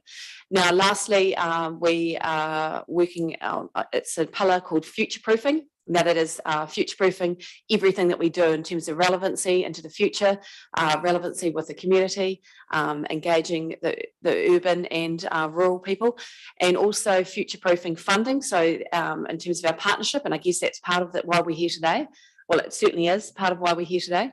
And also making sure that we're not project reliant. Now, again, I'll only take up another 30 seconds of your time on this, but many catchment groups are very project reliant. Now there's a lot of big headlines, there's a lot of Crown funding, and we certainly have had a piece of that pie, and we continue to do so. So we've been able to engage $300,000 of government money for a number of projects. Now we've spread that throughout the Waitaki district instead of one big flagship headline project. We thought that's a better way to get people engaged. We get Lions groups, schools, and we partner with them in those areas. And also corporate people as well. But we didn't want to become reliant on projects. So the reason, if someone, and I got asked this last week at the National Catchment Forum, what is the key ingredient that has made NOSAM so successful? And it is the fact that we have had partnership funding from our 4 funders, including Waitaki District Council, to be able to facilitate change. So money doesn't buy engagement, but facilitating that engagement is crucial. And then we've been able to attract, but keep quite separate those projects, if that makes sense, because projects come and go, but genuine change and community engagement is a long-term scenario. And that is why Stephanie and myself are here today on behalf of our 2 catchment groups to make sure that we can have a long-term partnership scenario to be able to really make a difference long-term and have something that's really tangible and sustainable as well. So I'll just pass on to Stephanie now. Thank you. Thanks, Jane. Yes, so I'm Stephanie Scott and I'm involved with the East Otago Catchment Group. For those that don't know, the East Otago Catchment Group was formed in about 2019 and it covers the Waikouaiti, Shag and Pleasant River catchments, which is approximately about 110,000 hectares. So the northern boundary of our catchment is at Shag Point and the southern boundary is the top of the Kilmog Hill, and then we go right up the Pig Route and up to Macrae's as well. As a catchment group, we want to be helping the landowners in our community with managing their land in a more sustainable manner. At the moment, we're doing this, but we're not doing it at a level that we're happy that we want to be at. Our workshop last year to complete our strategic plan clearly identified that for us to gain momentum with our landowners, a paid coordinator was essential. Up until mid-April this year, the catchment group has been run by the committee, which has been all volunteers. In 2019, we received some startup funding from Beef and Lamb, and in mid-April this year, to avoid volunteer burnout, we decided to put this towards getting some coordination and getting us started.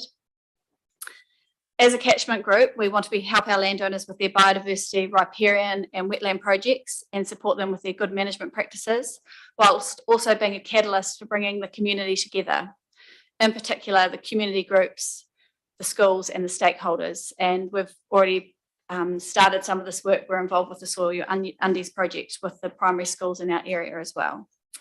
So we're aware that NOSLAM are getting some funding from the Waitaki district for coordination, and I suppose we're here today to ask that you consider that the East Otago Catchment Group be considered for some funding also, not only for this financial year, but also that the funding for both NOSLAM and East Otago be built into the long-term plan.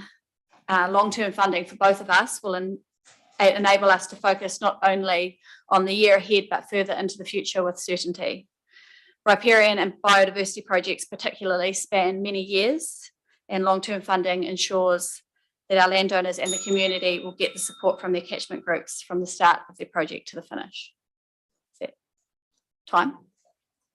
Yeah, if you want some questions. Yeah, questions, yeah. good. Yeah, happy? Yeah. Okay, Councillor Hopkins. If you turn your microphone on. Thank you. I guess where the rubber hits the road is how much do you want? And Jane, you want clearly some sort of partnership so that you have funding for not just 1 year and then maybe lose it the next year or whatever. So the combined budget for the two, if it was amalgamated, and the time frame, what's the quantum, and would you be willing to sort of enter into some sort of MOU in exchange for that longer time frame certainty? Thank you, Councillor Hopkins. It is really important that we do quantify that. So at the moment, North Otago's Nolsam gets $10,000 from the Waitaki District Council. And I know, Stephanie, they are growing their catchment group, but they are very much quite wanting to be focused on all of those areas that Nolsam is focused on as well. So whilst it could be a pro rata, I think it wouldn't be unfair to look at a similar amount. And I think, to be as ratepayers, I think, well, we know that the return on investment is huge. And it's interesting, we were just working out the other day, and I would love to graph it, but and I know I've talked to the Mayor about this before, but since having a paid coordinator, we have grown our voluntary hours exponentially because of the coordination. So, and that is huge when everyone's trying to run businesses and communities, etc., and other voluntary commitments. So in terms of the long term, I mean, we'd love to see sort of at least sort of a 5 to 6 to an 8 year type of commitment. And honestly, Councillor Hopkins, even if that meant it was a slightly lower monetary value, but for a longer term commitment, so we could really engage in those programs that we're doing, as well as the projects, would that be right, Stephanie? Yeah, I think that would definitely. be ultimate. The long term is important. Yeah. Councillor King. Yeah, thanks, girls. Look, we're not questioning what you do, because it's been a wonderful thing, nicely, and Stephanie, you're into a new one. But it's really a responsibility of the Otago Regional Council. And while I think it's worth our while to support it to the levels that we have been, I think, and as I said to you the other day, hold the gun to the regional council's head, because that's the area that that's what the area that you're in is their responsibility. It's not a question, it's a comment. Councillor Wallstein and then Deputy Mayor. Yeah, thanks, ladies. We know full well the value of what Nolsam does, Jane, and nice to meet you, Stephanie. Just a question, Stephanie. Your area covers DCC area as well, catchment of the Waitaki. So, do you receive any money from DCC or ORC? At this stage, no, but they're on our list to approach as well. Yeah, definitely. So the DCC, we will probably apply for their community funding grant in September, and then do a similar submit on their annual plan and do a similar process to this with the DCC as well. And and the Otago catchment community, we're in process of applying to them for some funding too. So. I guess sometimes having that certainty of personnel and all that sort of things makes it a lot easier to go to these other groups and to have that time to spend on your submissions and things. And I just want to commend, I know the educational part of what you do in particular is really hard hitting, and it's making a real difference. I've been to some of the Soil Your Undies, or one of them down at Mahino, and the knowledge from the school kids was unbelievable. And I think I probably learnt quite a few things along there too.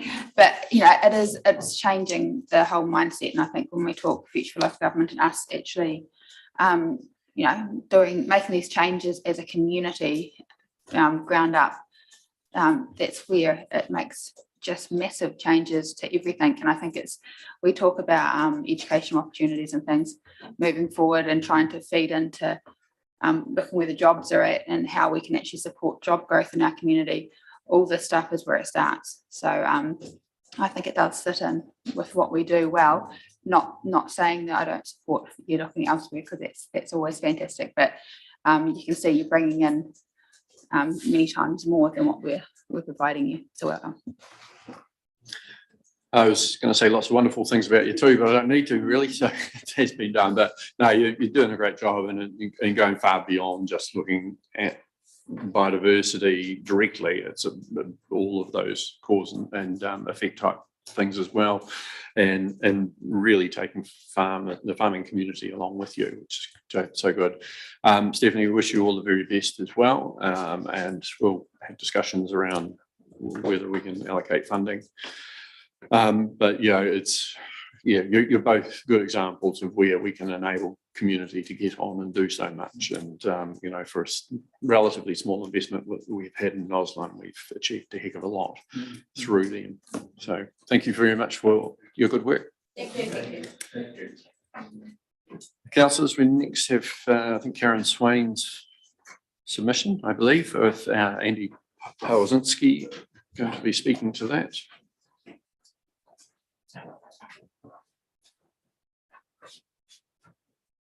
Good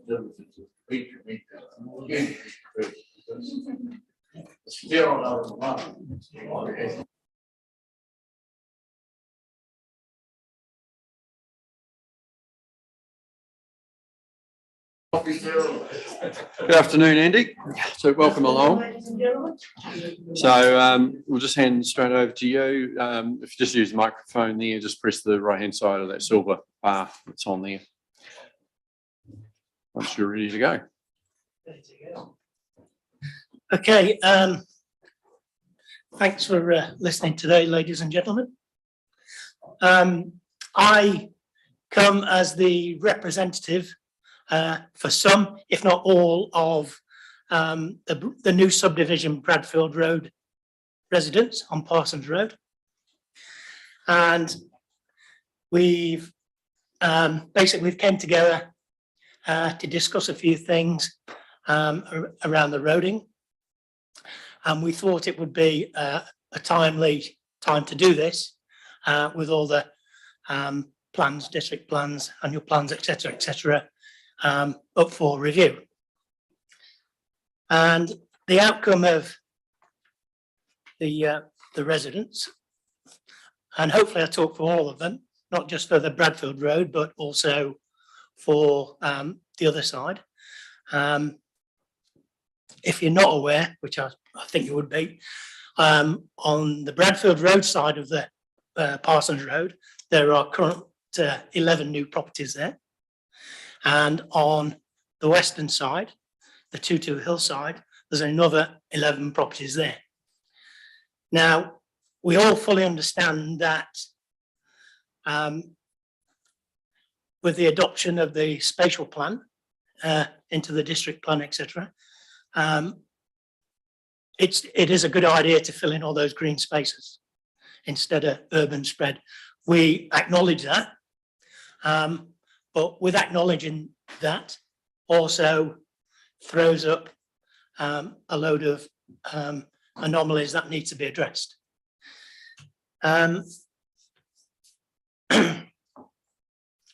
So we, as the concerned subdivision residents, we have concerns about roads like Parsons Road, 22 Hill Road, Ardgowan, Homestead, and we believe, as probably other people will, are no longer suited for the amount and types of traffic that use that road. Basically, the roads are not fit for purpose for what they're used for today. The roads are narrow, winding, traffic's bigger, faster, you know, it's just a melting pot with potential for accidents to happen. The blind corners, there's more school buses. There's a one-way bridge on Homestead Road, for example, and there's virtually no verges along Parsons Road at all to get into town or that end of the town. It seems very timely, actually. Yesterday's government position on the emissions mandate, encouraging more people to walk and to cycle and whatever they need to do, but get out the vehicles, which I implore is a good idea. So given that, what we talked about through our group and some of the points we came up with were council should not consent any more new subdivisions in this area until the roads are made safer for everyone by widening the road, creating footpaths and cycleways. Now, I'm sure that's on the agenda somewhere in the plans. Council should allocate funds in this year's annual plan to begin addressing the road issues. And with a goal of providing the ratepayers with a comprehensive roading assessment proposed for these areas. And then there's also the biodiversity side of it. Oamaru Creek is a very significant, important creek, believe it or not, to Oamaru. It's only small, but it's one of the lifebloods of this town. And there is a subdivision going on there. I know that for a fact. But how do we protect that? So perhaps turning that into a bit of a reserve, walkway, cycleway, or whatever, again, would be good for the health and well-being of residents of Oamaru.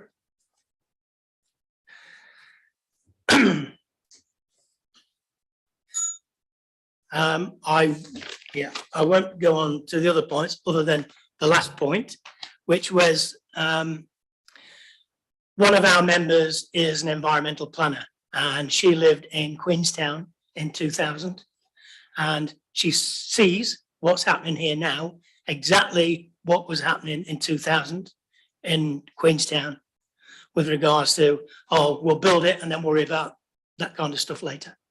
And now Queenstown are paying the price for it. And that's a fact. Yeah. And she wanted me to just bring that to light. She wouldn't like Waitaki District Council to make the same mistakes as they've done. On a personal note, I've been able to work from home since the last COVID lockdown, and I get a view of Parsons Road directly, and I see literally every vehicle that comes past. Whether that's a curse or a blessing, I'm not quite sure. But there certainly is a massive increase in network Waitaki transport, going from Chalmers Street up to Ardgowan. There's an increased use of stock trucks, milk tankers, obviously school buses and vehicle traffic, shortcutting into town or whatever. Loads of people from those houses there now walk down to Fenwick Park, to the gardens. You know, I walk my dog that way, and it's just a disaster waiting to happen at some point. And now you've even got children on bikes cycling to school. And that wasn't, I mean, a year ago, there was no kids cycling along that road at the bottom there at all. Now I know 3. Andy would need to rein it in there because we're a bit over time already, but thanks very much for your comments. Just a quick response back. Certainly the roading department's done a bit of planning around some of the opportunities to have footpaths, tracks on those roads. We're working, had this mission this afternoon with from Ardgowan School and Board of Trustees, and we're working with that community group to try and fast track the track on Ardgowan Road. Linking tracks through Homestead Road and Parsons Road make a lot of sense. There probably were opportunities when subdivisions were happening that our planning people could have looked at getting some contribution towards some of those things happening then. They haven't, so we need to find the funding. As you say, yesterday there was the announcement of 380 million or whatever it was from government's new emissions reduction plan. So we'll see whether we can tap into some of that. Because certainly while we're making plans and so on, NZTA's pockets are pretty empty.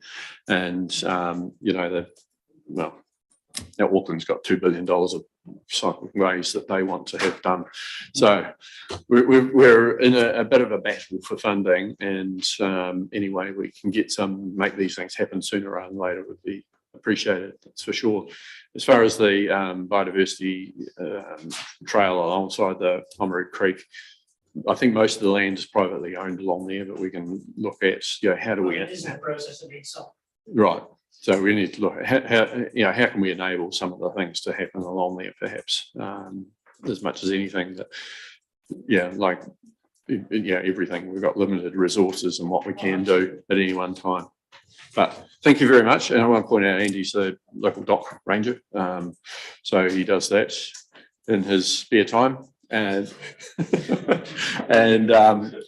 just, yeah, gave a great, it was part of a good presentation on predator trapping and so forth last week. So looking to help them with that. Yes, thank you for that. Yeah, and I'll reply to your email soon. Thank you. Yeah. Any, do we have any questions? No?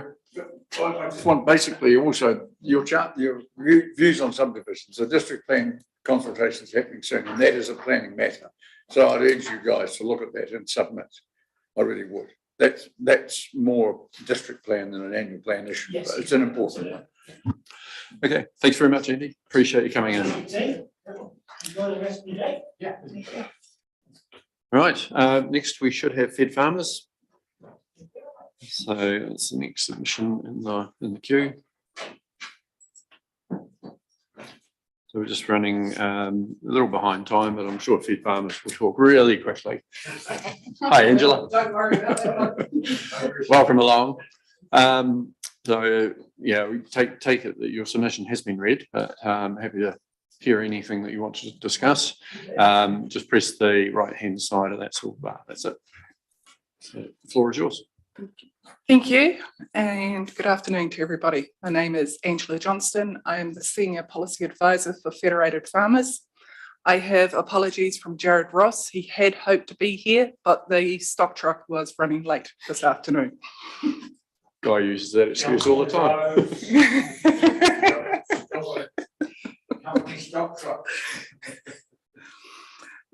As you've already said, that I will take it as our submission is read, and I just want to reiterate a few key points. We seek that council continues to work in collaboration with the ratepayers of the district. It's a small district and there's many groups, and as I'm sure you're all aware, it's the same faces that appear in all these different groups. The Rural Reference Group, which worked with council producing the draft district plan, is an example of this sort of collaboration working well. And we feel that this group could feed into other groups, for example, Tourism Waitaki, Geopark, and those of a similar ilk. The best thing council can do to reduce the pressure of rising costs on all ratepayers is to keep their spending under firm control, focusing on the basics and striving for value for money. With roading, as outlined in our submission, the government added $2 billion to the National Land Transport Program for local road maintenance. The program has $7 billion to spend over 3 years, and we are unclear as to why council thinks ratepayers will need to pay more to keep roads in their current condition. There are multiple government reforms ongoing that could bring significant changes to local government. We could spend a whole day discussing these in details, but we won't. And our key point is that if a function is removed from district councils, we want to see a consequent decrease in rates revenue. We want to see the council's use of the Uniform Annual General Charge improved, as up to 30% of total rate revenue can be gathered by the UAGC. Waitaki's 14.5% is disappointing, as the UAGC is a per property charge that ensures everybody makes a reasonable contribution to council services. Fees and charges. Federated Farmers strongly supports a use pays system and endorse council seeking to recover costs in this manner. However, we do query why the threshold for resource consent refunds is a minimum of $100. Given the current economic outlook and with modern technology and online banking, we are failing to see how council can justify this threshold, which is one of the highest in New Zealand. The council website says this is due to the processing cost, but frankly, that's a poor excuse. Therefore, we seek that council changes this policy before adopting the annual plan for the upcoming year. Thank you, and any questions? Thank you very much, and probably just a quick response to the roading one. I think it'd be handy if Fed Farmers looked at how much of the roading budget's actually being diverted onto public transport and cycleways and so on, because I think that's where a lot of the extra money is going. The problem is we're not seeing extra money, we're seeing less money, certainly not enough to keep up with the pace of roading inflation, which is higher than we would like it, that's for sure. So yeah, we do have that conundrum of, if we want to put more in, we're not going to get the subsidy from NZTA. We're going to have to pay 100% of any additional cost, and that's challenging, obviously, for a district. That's something that roading is the lifeblood of our community, and particularly our rural community.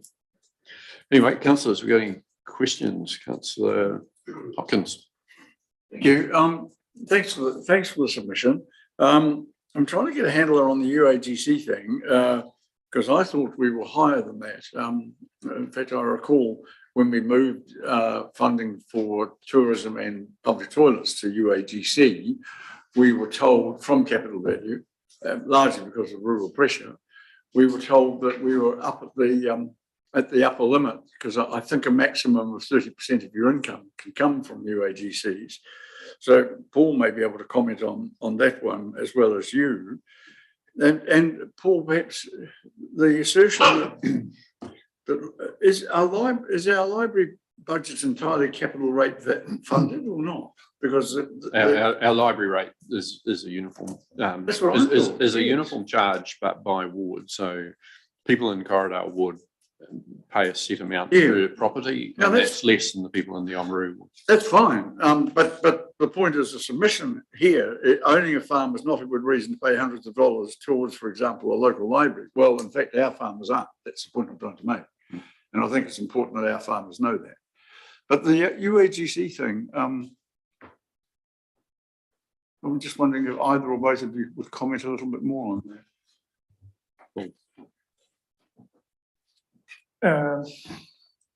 The UAGC component is probably correct. However, our percentage of fixed charges is significantly higher than that, because we do use ward charges.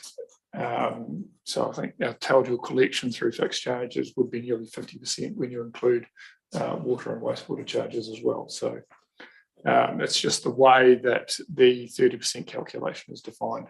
It was clarified a few years ago, which was why we dropped down from nearly 30%, which included the ward charge calculation, to we're just allowing the uniform annual general charge.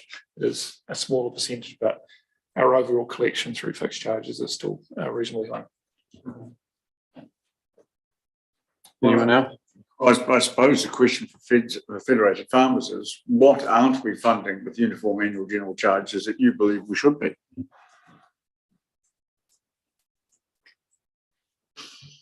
That's putting me on the spot. I don't have any directly off the top of my head, but just with rates, is whether they be property value or capital value, is just such an antiquated system. And regardless of how much your property is worth, that does not equate to council services. That's just trying to ensure, as we outline in our submission there, that every property, whether somebody's renting it or not, is contributing a reasonable amount to council services is only fair. Okay, anyone else? Councillor Percival. Yeah, I think the hypocrisy of the central government saying they allocate X amount of millions, billions of dollars to roading. I mean, for every dollar that we want from them, we have to match with a dollar. As probably you're aware. We're not block funded or bulk funded by them, and every proposal to qualify to get that money must have a huge business, a very comprehensive business plan, and project management, the whole 9 yards to get that money. It's a fallacy. I remember having a huge argument with a senior NZTA down in Dunedin, and he said, "I've got a drawer full of money here. I've got hundreds of thousands here. You match it dollar for dollar and you can have it." Well, it's impossible for us to do that. So I think there's a misunderstanding when they say they've got 2 billion more allocated. It is not allocated at all. It's available. So, we're in a rock and a hard place. I think that was also back in the days when they did devolve a lot of decision making to the regions, and then they took it all back into Wellington, and they lost a lot of access to funding that we previously had, and saw it got being spent on motorways and things. So. Anyway, thank you, Angela. Hopefully that's been informative for you. But it's certainly been helpful for us, and thank you for the work that Fed Farmers are doing. Okay. Right, we've got one more verbal submission, and yes, so that's for Jan Wheeler.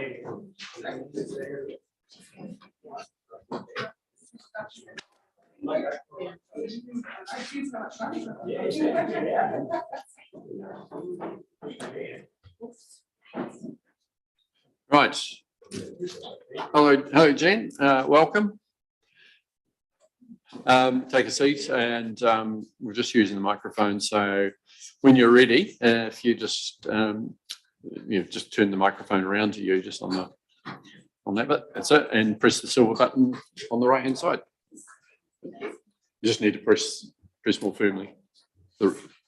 It's not, yeah. That's it. And that's it once. Good. Yeah. So thank you. Lovely to see all your smiling faces. And I'd just like to thank you all of you, staff and councillors, for all the work that you do, working and consulting with the residents, community businesses and farmers to make Waitaki a good place to work, run your business and to live. And it's so important that you are doing this for the community now, because government's coming down on us like a freight train. So thank you very much for all of your efforts. It's hard work. Roading, for a start, I think we should pay more to keep our roads in current better condition and keep them fit for purpose, because roading is our key asset. More money must be spent to keep our roads fit for purpose, to allow people to safely do their work, sports, and for businesses to operate efficiently, safely and profitably in our Waitaki district. Our rural products also need to travel safely by road to the marketplace, and many products need to be delivered out to businesses by the same token to thrive and survive. Central government must subsidise local councils' roading to enable all local communities to function well, as we're the primary producers of income for New Zealand, and safe roads are key to keep the country fed and functioning. Drainage, a lid must be put on spending, and a reasonable amount of funding on drainage should be adequate. Safe rural roads should include drainage work in their criteria as they are maintained, and town streets need drainage maintained and improved as needed. The third point, the RMA new policy rules. A recent quote from an ORC councillor: the Minister of Environment is trying to implement generational change in 3 years instead of 30 years. And this couldn't be more true. So I urge Waitaki District Council to consult affected residents and all businesses affected with new policy rules. And I've just been reading this very good quote from one of you, Jim, wrote this in the Oamaru Mail, photo with Gary in the November 2021. And you said, we as councillors have central government trying to impose major changes on how our local government works, on delivery of key services like Three Waters, on reform of Resource Management Act and other policies. And quite rightly, Jim made his reply and said, we as councillors need to make decisions that are relevant to our patch and think strategically of our long-term future. So thank you for that. So just moving on to the government Three Waters scheme. Excuse me, Jan. Sorry? Yeah, basically we're allowed 5 minutes, and I'm thinking it's going to be taking quite a bit. No, this is it. Happy for you to... Last point. Yeah, Gary. okay. Good. I'm looking at all of... I'll be quick. Thank you. In line with this Three Waters scheme is in line with the World Plan for the Great Reset, to give all the power and control to government, central government, and take control away from councils, individuals and groups in New Zealand. I totally disagree with it. Three Waters seizing our water infrastructure and putting water rights and infrastructure into the hands of unelected, co-governed, unqualified, possibly entities. Groundswell has already asked all local councils, Waitaki included, to stand up for their residents, as no ratepayer assets in New Zealand should change hands without a clear local and democratic mandate from the residents in binding referenda. Under the guise of this reform, we can look forward to Waitaki's water needs being ignored from Three Waters in Wellington and not based on any factual economic information. The higher water costs will result in unnecessary bureaucracy and no local control. What effect will that have on our community? Waitaki District has done a very good job to now of giving us good water supply. And the last point is 31 out of 67 local council authorities, including Timaru, Waimate and Ashburton District Councils, are saying no to the government Three Waters control and intend to be more directly accountable for ratepayer spending on maintenance, water infrastructure and water delivery. Why have Waitaki District Council not joined the 31 New Zealand councils who are members of Communities for Local Democracy against Three Waters? I and many others in the community would like to see Waitaki District Council councillors stand up and vote to join the 31 local councils as members of the Communities for Democracy to ensure a better outcome for all New Zealand. Thank you. Thank you. You do know our public stance is that we are opposing Three Waters. Yes, but I wonder why you haven't put your name down, which the government may listen more clearly to. Well, you talk about having a binding referendum. I mean, basically, there's a lot of those member councils are not doing a referendum. They certainly can't do a binding referendum because it won't be their ability to say yes or no if it's going to happen. The government, if the government's going to make it happen, they will make it happen. Obviously, there's a lot of work going on to make sure that it doesn't happen or any reform, because we are a council that acknowledges change is needed. We don't agree with what the change that's being proposed is. And, at the moment, if you're a member of C4LD, you are gagged from going and talking, saying anything around the reforms unless the group has given the okay. So, we are talking directly with the government. We're definitely taking a stance that we need a solution that works for our people, and it doesn't involve, some of the direction that it's going in, and equally there are challenges with what C4LD is proposing. So, we're trying to find the solution that works for our people. We are opposed to the water reforms, and we want to make sure that we end up with something that actually is going to work. But equally, we know that, when we get issues around, people of Hampden wanting a wastewater scheme that they simply can't afford and we can't afford as a district, something needs to change to be able to happen for communities like that to actually get the change that they want to have too.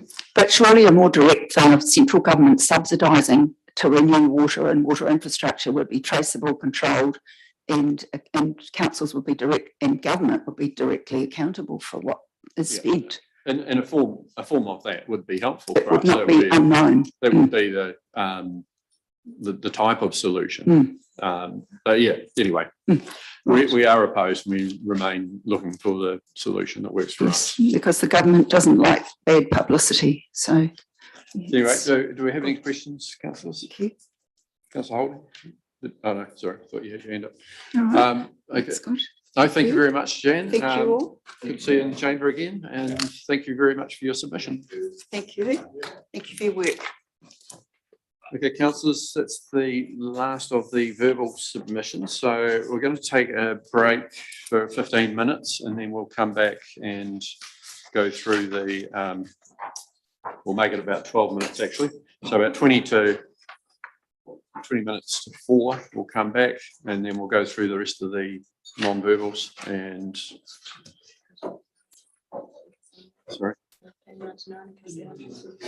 Okay. Right, so we'll have a break. Thank you very much.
Go to number 14. Submission. Okay, so welcome back everyone, and on to the non-verbals. We need to get through these ones and see if there's any other information we need from officers for the next report. So now I was on Bruce Johnston. Have we anything else on his submission? We'll go to Colin Hayes.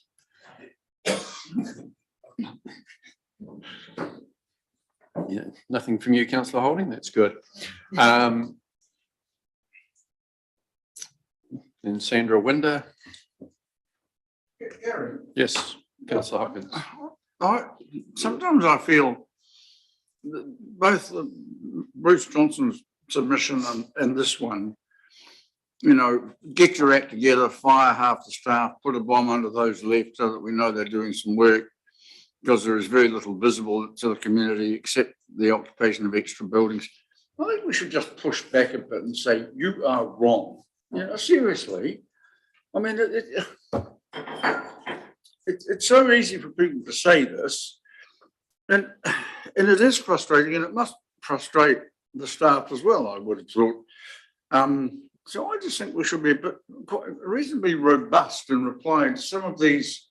And the submission earlier, there were personal comments about them and things, and frankly, my view is we're entitled to push back. If people want to be rude, let's be a bit vigorous with them.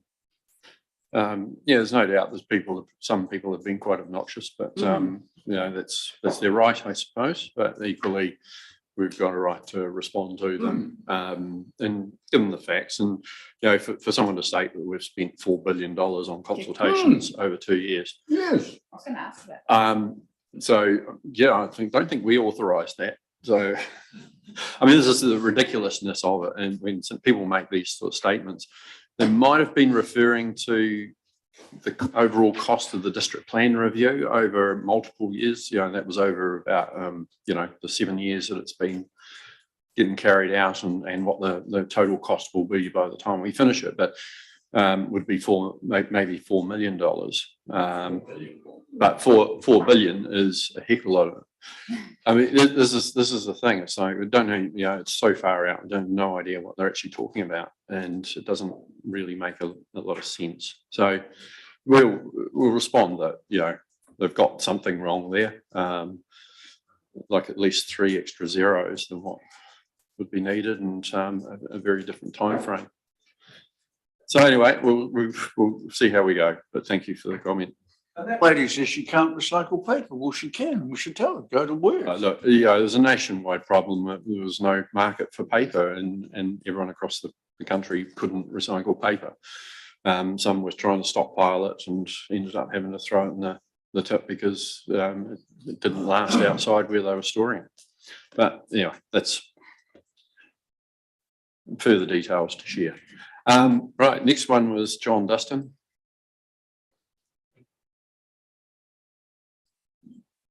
And then Derek Cox.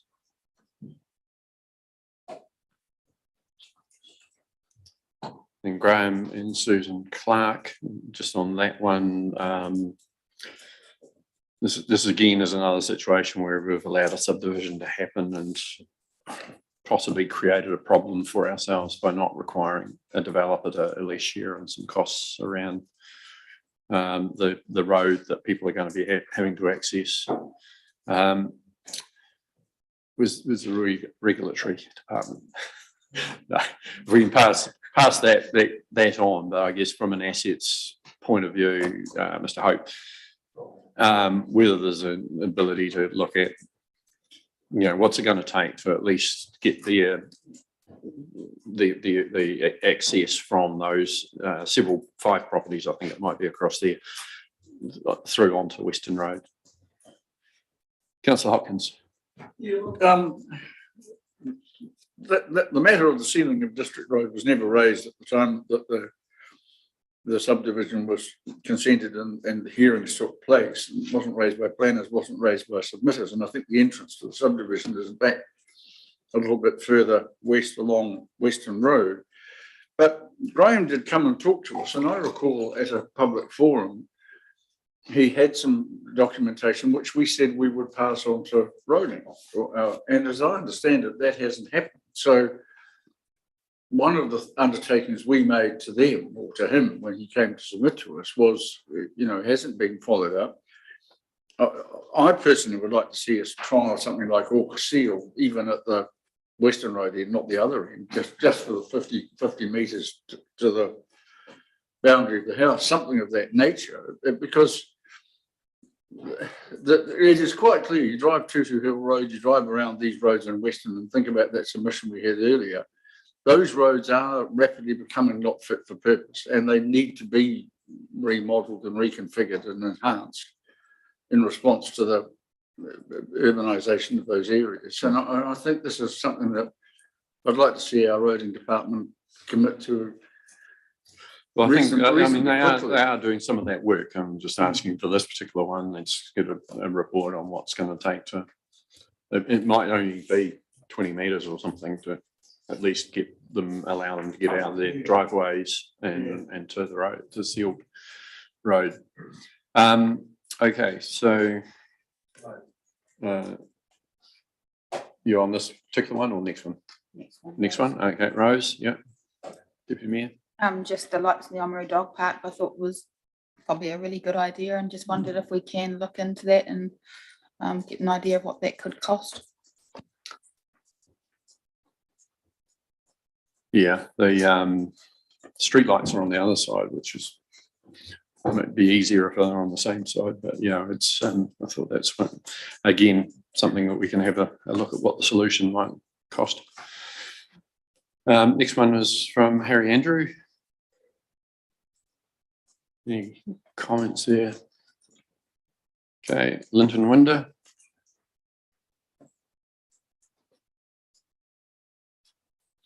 Okay. Michael Rawson.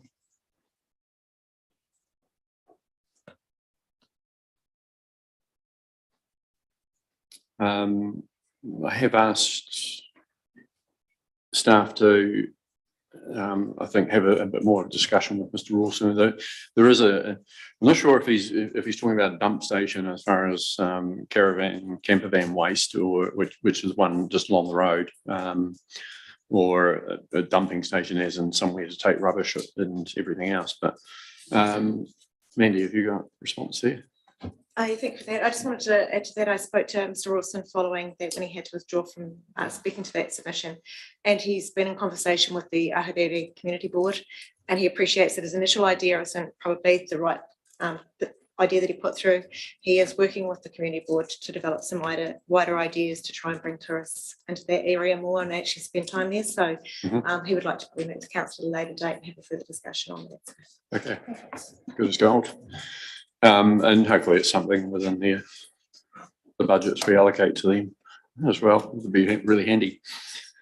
Okay, if Heffernan, Councillor Hopkins. Yeah, look, I just think that Mr. Heffernan and Linton Winder earlier should be encouraged to submit non-district plan. I don't know what, if anything. I am interested to see this submission assert that people undertook to give easements and lied. So, I mean, if there are matters like that that need to be addressed, even retrospectively, on, maybe we should investigate them. I'm not sure. Well, I think we should investigate them. The question is how far we pursue the matter. But I would have thought people abusing an easement agreement is of interest to us as well as to the individual submitting in this case. Yeah, it was some comments made with it was not enough context to actually understand some of the things that were being talked about in this particular one, and someone, well, we're expecting them to buy land that's not for sale to have a passing bay and so on. So. No idea what that is, but if staff can get some response back to us around, what's he talking about? Probably not an annual plan thing. It sounds like a planning regulatory thing, but good to understand that one a little bit more. It's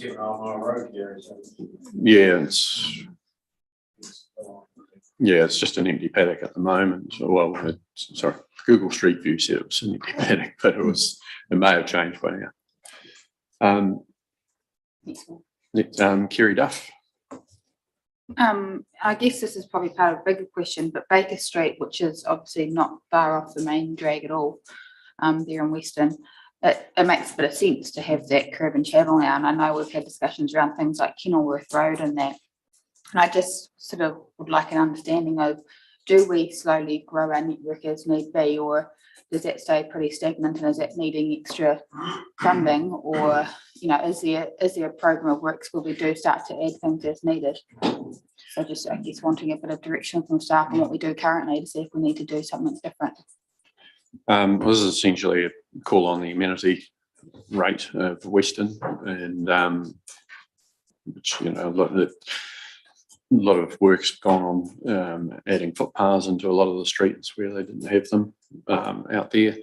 But yeah, a response from Roading is it, on this one, just as to what they think's the solution to it, because at the moment you've got basically a road and a verge that's all at the same level, so it's very difficult to put just a straight curb and channel there. It almost needs to be a shallow swale of some sort, but not as deep as the one in Kakanui. No, exactly.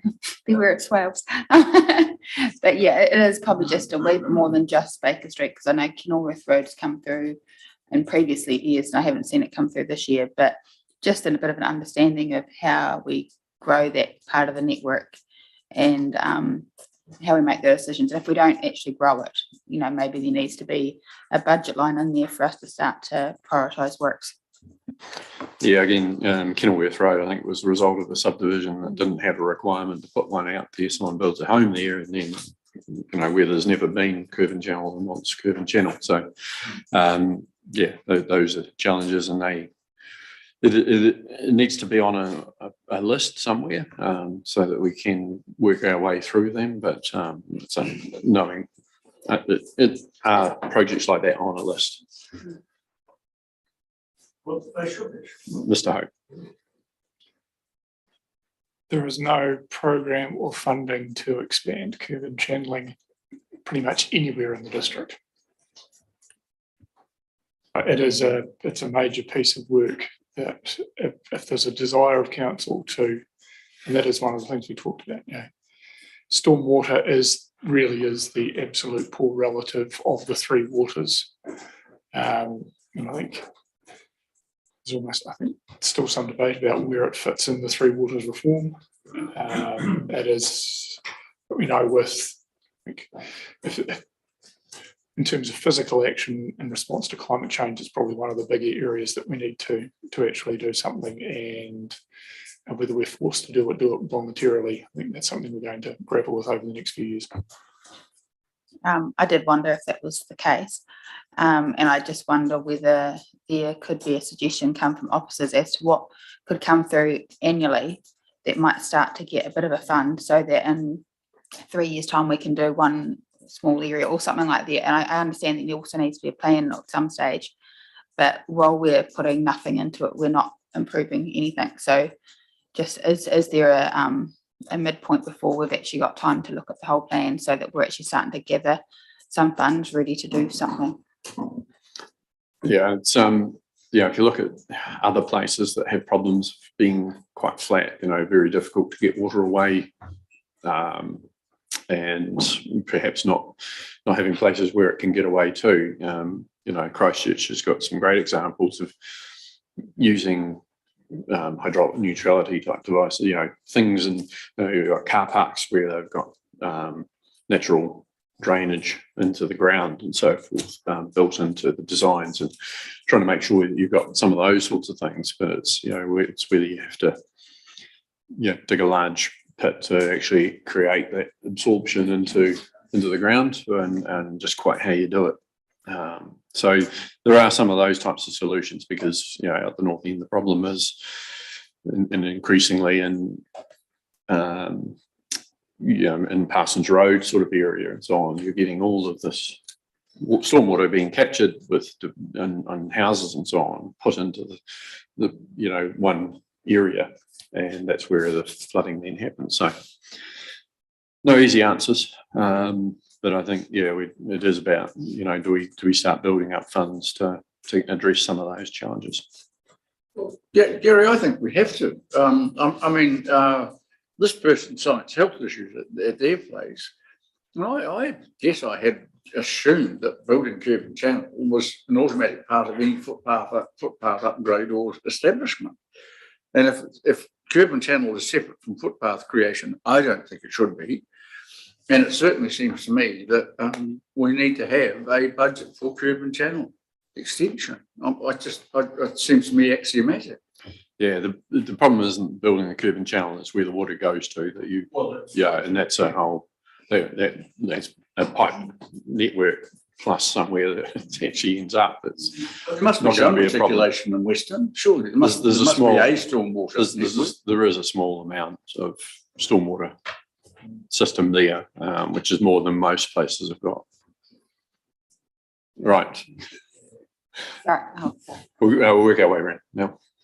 Yeah, I guess just if we can make small steps, sometimes we make the problem bigger than anything, and we never get anywhere. So I just would love to see if we can just, how do you eat an elephant kind of styles and do something small just to keep in that direction. Yeah, I quite agree. But today we've heard it's more than stormwater and curb and channel. It's footpaths in lots of places that we haven't really put any thought into, really. Well, areas that often aren't rated for to supply that type of service because it wasn't intended to happen in those areas. And so part of it is, okay, do we start putting those, increasing the Oamaru amenity rating area to actually start collecting some funds from those properties that actually need something outside their house. Councillor Wallstein.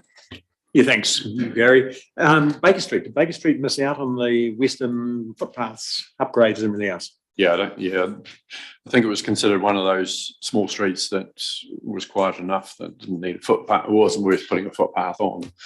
The road is narrow, but I mean, because of that, usually you get traffic goes pretty slowly and so on. But the problem of water in this case is that running off the road, running along the roadside, whatever, through properties and creating challenges there. Okay, moving on to Councillor Thompson. Thank you, Your Worship. A lot of these submissions that are coming out of the Western / corridor to Oamaru area, are they not symptomatic of the fact that we probably, as a council, weren't proactive enough, and now we're going to have to be reactive? It seems to me that the horse has already bolted, and the lesson should be that with future subdivisions, we need to be thinking more strategically. Well, it's certainly something there.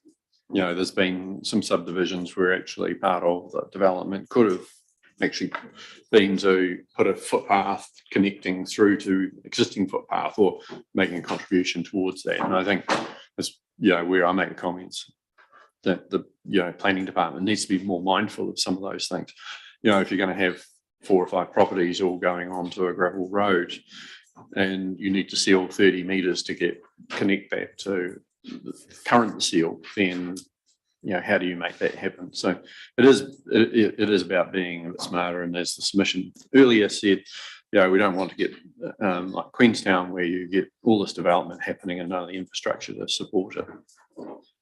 Right, moving on to Lynn Johannes. Councillor Williams. Just want to acknowledge that this is another one that's just, I guess, making sure that we show caution with Three Waters spending. There have been quite a few that submit and are worried about us potentially carrying the debt should Three Waters not go ahead. So just making sure we acknowledge those ones that are feeling a bit nervous. It might be Greg Nikoloff you might be talking about. Potentially, yeah, okay. Anything else for Greg Nikoloff? No, I just thought that was a very thoughtful submission. Yeah, no, he usually has some good comments to make.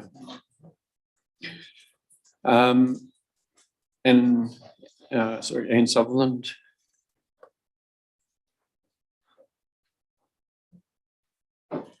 Andy Powerzinski. Well, these are, that's the whole argument we had as a verbal submission, and it does point to it. I think it needs to do some infrastructure analysis in that developing area, semi-green space area between Western as it's currently built and Oamaru. And I really think we need a bit of a master plan for things there. I do, seriously. Okay. Get this right. So next, not sure what's what here.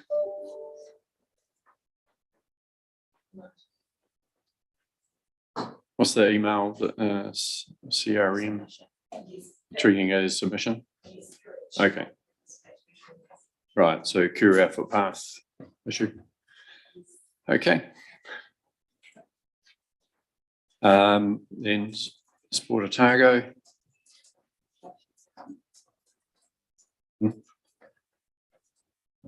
Just inflation adjustment. I'm pretty sure they asked for that last annual plan or long-term plan as well. They do we do do that have it. automatically now? Yeah. Yeah. Chris Baldwin.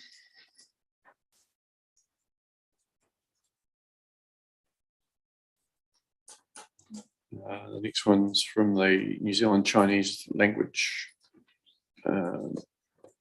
group. Just a question perhaps to you, Gary, or to Jeremy. Would the Chinese Language Week be eligible for either community grant funding or the arts funding we have available to us?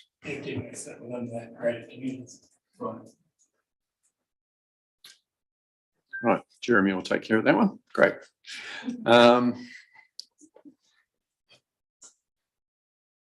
Right, then we've got creative communities. Bill. Look, could I go back to the Sport Otago one? On page 138, they talked about provision for volleyball. I know for me, when I worked in the Pacific, it's a big thing, volleyball, and it wouldn't be that hard to have volleyball courts dotted all around our district. I think it's something we should make a note of. Noted. At one stage, we did talk about it down at the harbour, and I think we even had a site that we had in mind. But yeah, I agree. But if we are back where we were, just the comment around Pacifica representation on the creative communities panel, would love to see us take that suggestion on board.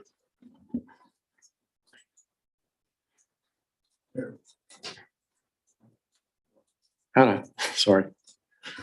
Trying to find the next page. Probably just going back to the sport Waitaki. So we had been talking with Eric around it with the local community around development of the volleyball court and things. So yeah, there could be other funding applications that sit alongside that. So that's something that we've already been thinking about. Yeah, there used to be one at the harbour. I think there might be still one at Western School. There are one or two dotted around.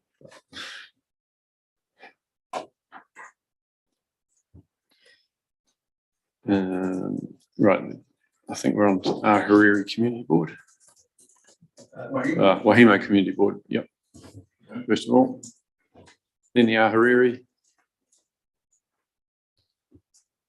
The reality is they've got some reasonably significant budgets themselves and it's really giving the officer time to actually get on and do some of these things that would be helpful. But talking, for example, about the Waitaki Reserve and, being able to just help fund the local community group to get on and do some fundraising and put something in, maybe it's the type of solution where they can just get on and do it rather than jumping through hoops and waiting for our resource. Councillor Towndale. Yeah, I just get on the Wahimo submission, I just sort of, I put amenity rate by some of it, just questioning whether some of that was sort of be sitting there. And then around the mountain bike track, they're talking about further funds. Just wanted to get an understanding of how much we've already paid and how much they're actually wanting. Which is hard to do on a written submission, but and we're also talking about the support for Hamden Skate Park. I wasn't sure if they were saying the board was going to support it, they want council to support, and does support mean financially? I just had a fair few things. I didn't really know what they were angling at or wanting exactly. Yeah, I mean, a lot of these things rely on staff identifying which things are actually, do they have the funding for themselves already, such as the Hamden Skateboard Park, the, what was the other one you mentioned? Oh, the mountain bike tracks and so on. I mean, they've got funding sitting there that they can be using for those sorts of things, and it's just, helping them get on and use it in the way that they decide to.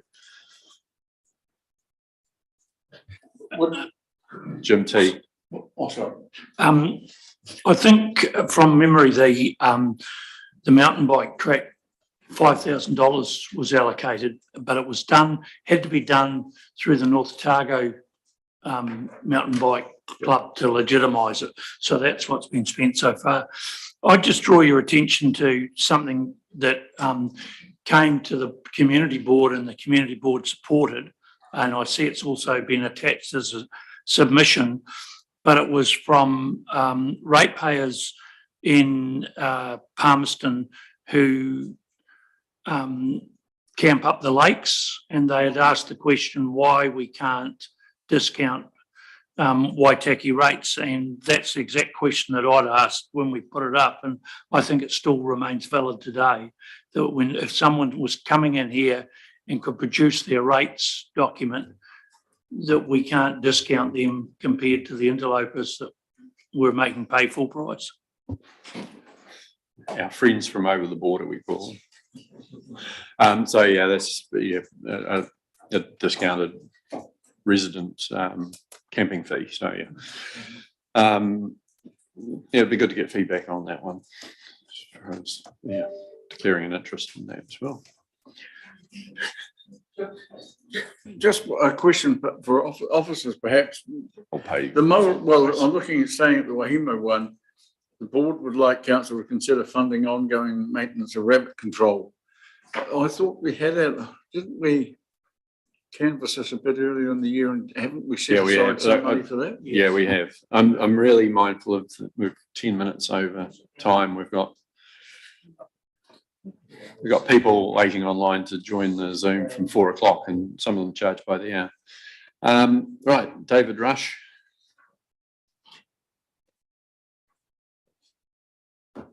Sarah Plunkett.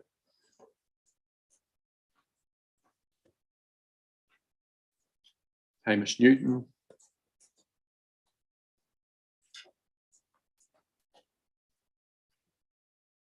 I guess just a comment for next time is that the printed out forms were really hard to read.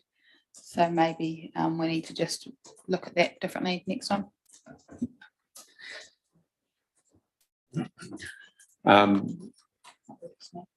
Roger Harrington.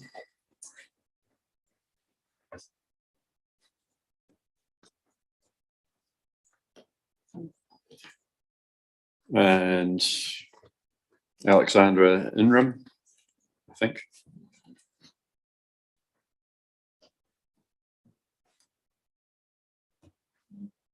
Cool.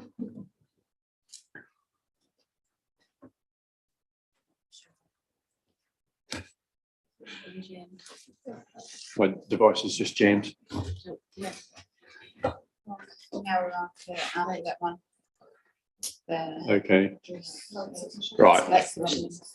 Okay, so the late submissions being from David Wigley, who wasn't late once, he was late twice, but we've received those. And then Bryce Gilchrist.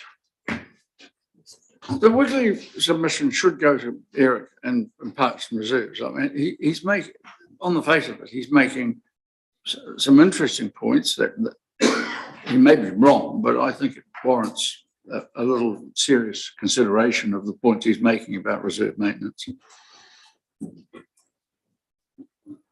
Yeah, I mean, it's an interesting concept. I'm not sure how it might achieve more, but it's worth feedback from officers. And then lastly, the Whitestone Civic Trust. So with them, it was the reason they were late is because they didn't think they felt that they were a contractor and that they shouldn't be submitting. And so it was a bit of misunderstanding really around the process. So they were waiting, and we had a meeting with them, and we said get it written as a submission and get it in. So we have. Yeah, I guess just to add to that one, we had spoken to them earlier in the year and would ask them for some more information. And yeah, when we actually met with them was after submissions closing. So when we realised they were looking for extension on what they're doing, we thought it was still best to try and get it through this process so we can talk to it through the planning process. Okay, that's it. So has anyone got any other burning issues that they want officers to look into on the annual plan? Okay, so there's none. So we'll go back to the meeting agenda, and we've got some recommendations there. So that we received and note the information. Number 2, we have already dealt with, which is the late submissions, which we've accepted. I think we've provided guidance on considerations, so that's okay. And then is there any other direction that you need, Mr. Hope and team? Yeah. Everybody has. You're overflowing with the richness of our inquiry. Put your microphone on if you like. Yeah. So on the meeting on the 7th is when you actually make the decisions on the items. I think with the notes that are already in the agenda and the ones that have occurred today, we'll just make sure that they're all included in the report. We'll work on sort of refining some of the financial impact of some of the items, so that's available, and then it will just be a matter of working through all the items that you've identified, saying yes or no, and then really that's forming the basis of the annual plan that will be adopted prior to the end of the month. So I think we'll just have a look at this and probably really have a look at whether we need any more time on the 7th, given the number of issues raised, to make sure that we're not compressed and that there is a decent opportunity for debate of the issues raised. So yeah, we'll talk about what steps we might need to have between now and then. This one. Anyway, no, thank you very much for that. So would someone like to move that we receive and note the information? Councillor Hopkins, and seconded Councillor Williams. Thank you. Those in favour say aye. Against? It's number 1. Receives and notes the information, because we've dealt with the others. Right. I think I said those in favour. Those against? None. Carried. So thank you very much, and always a bit challenging working through a list of submissions like this, but yeah, some interesting information and great participation, so thank you very much. Declare the meeting closed.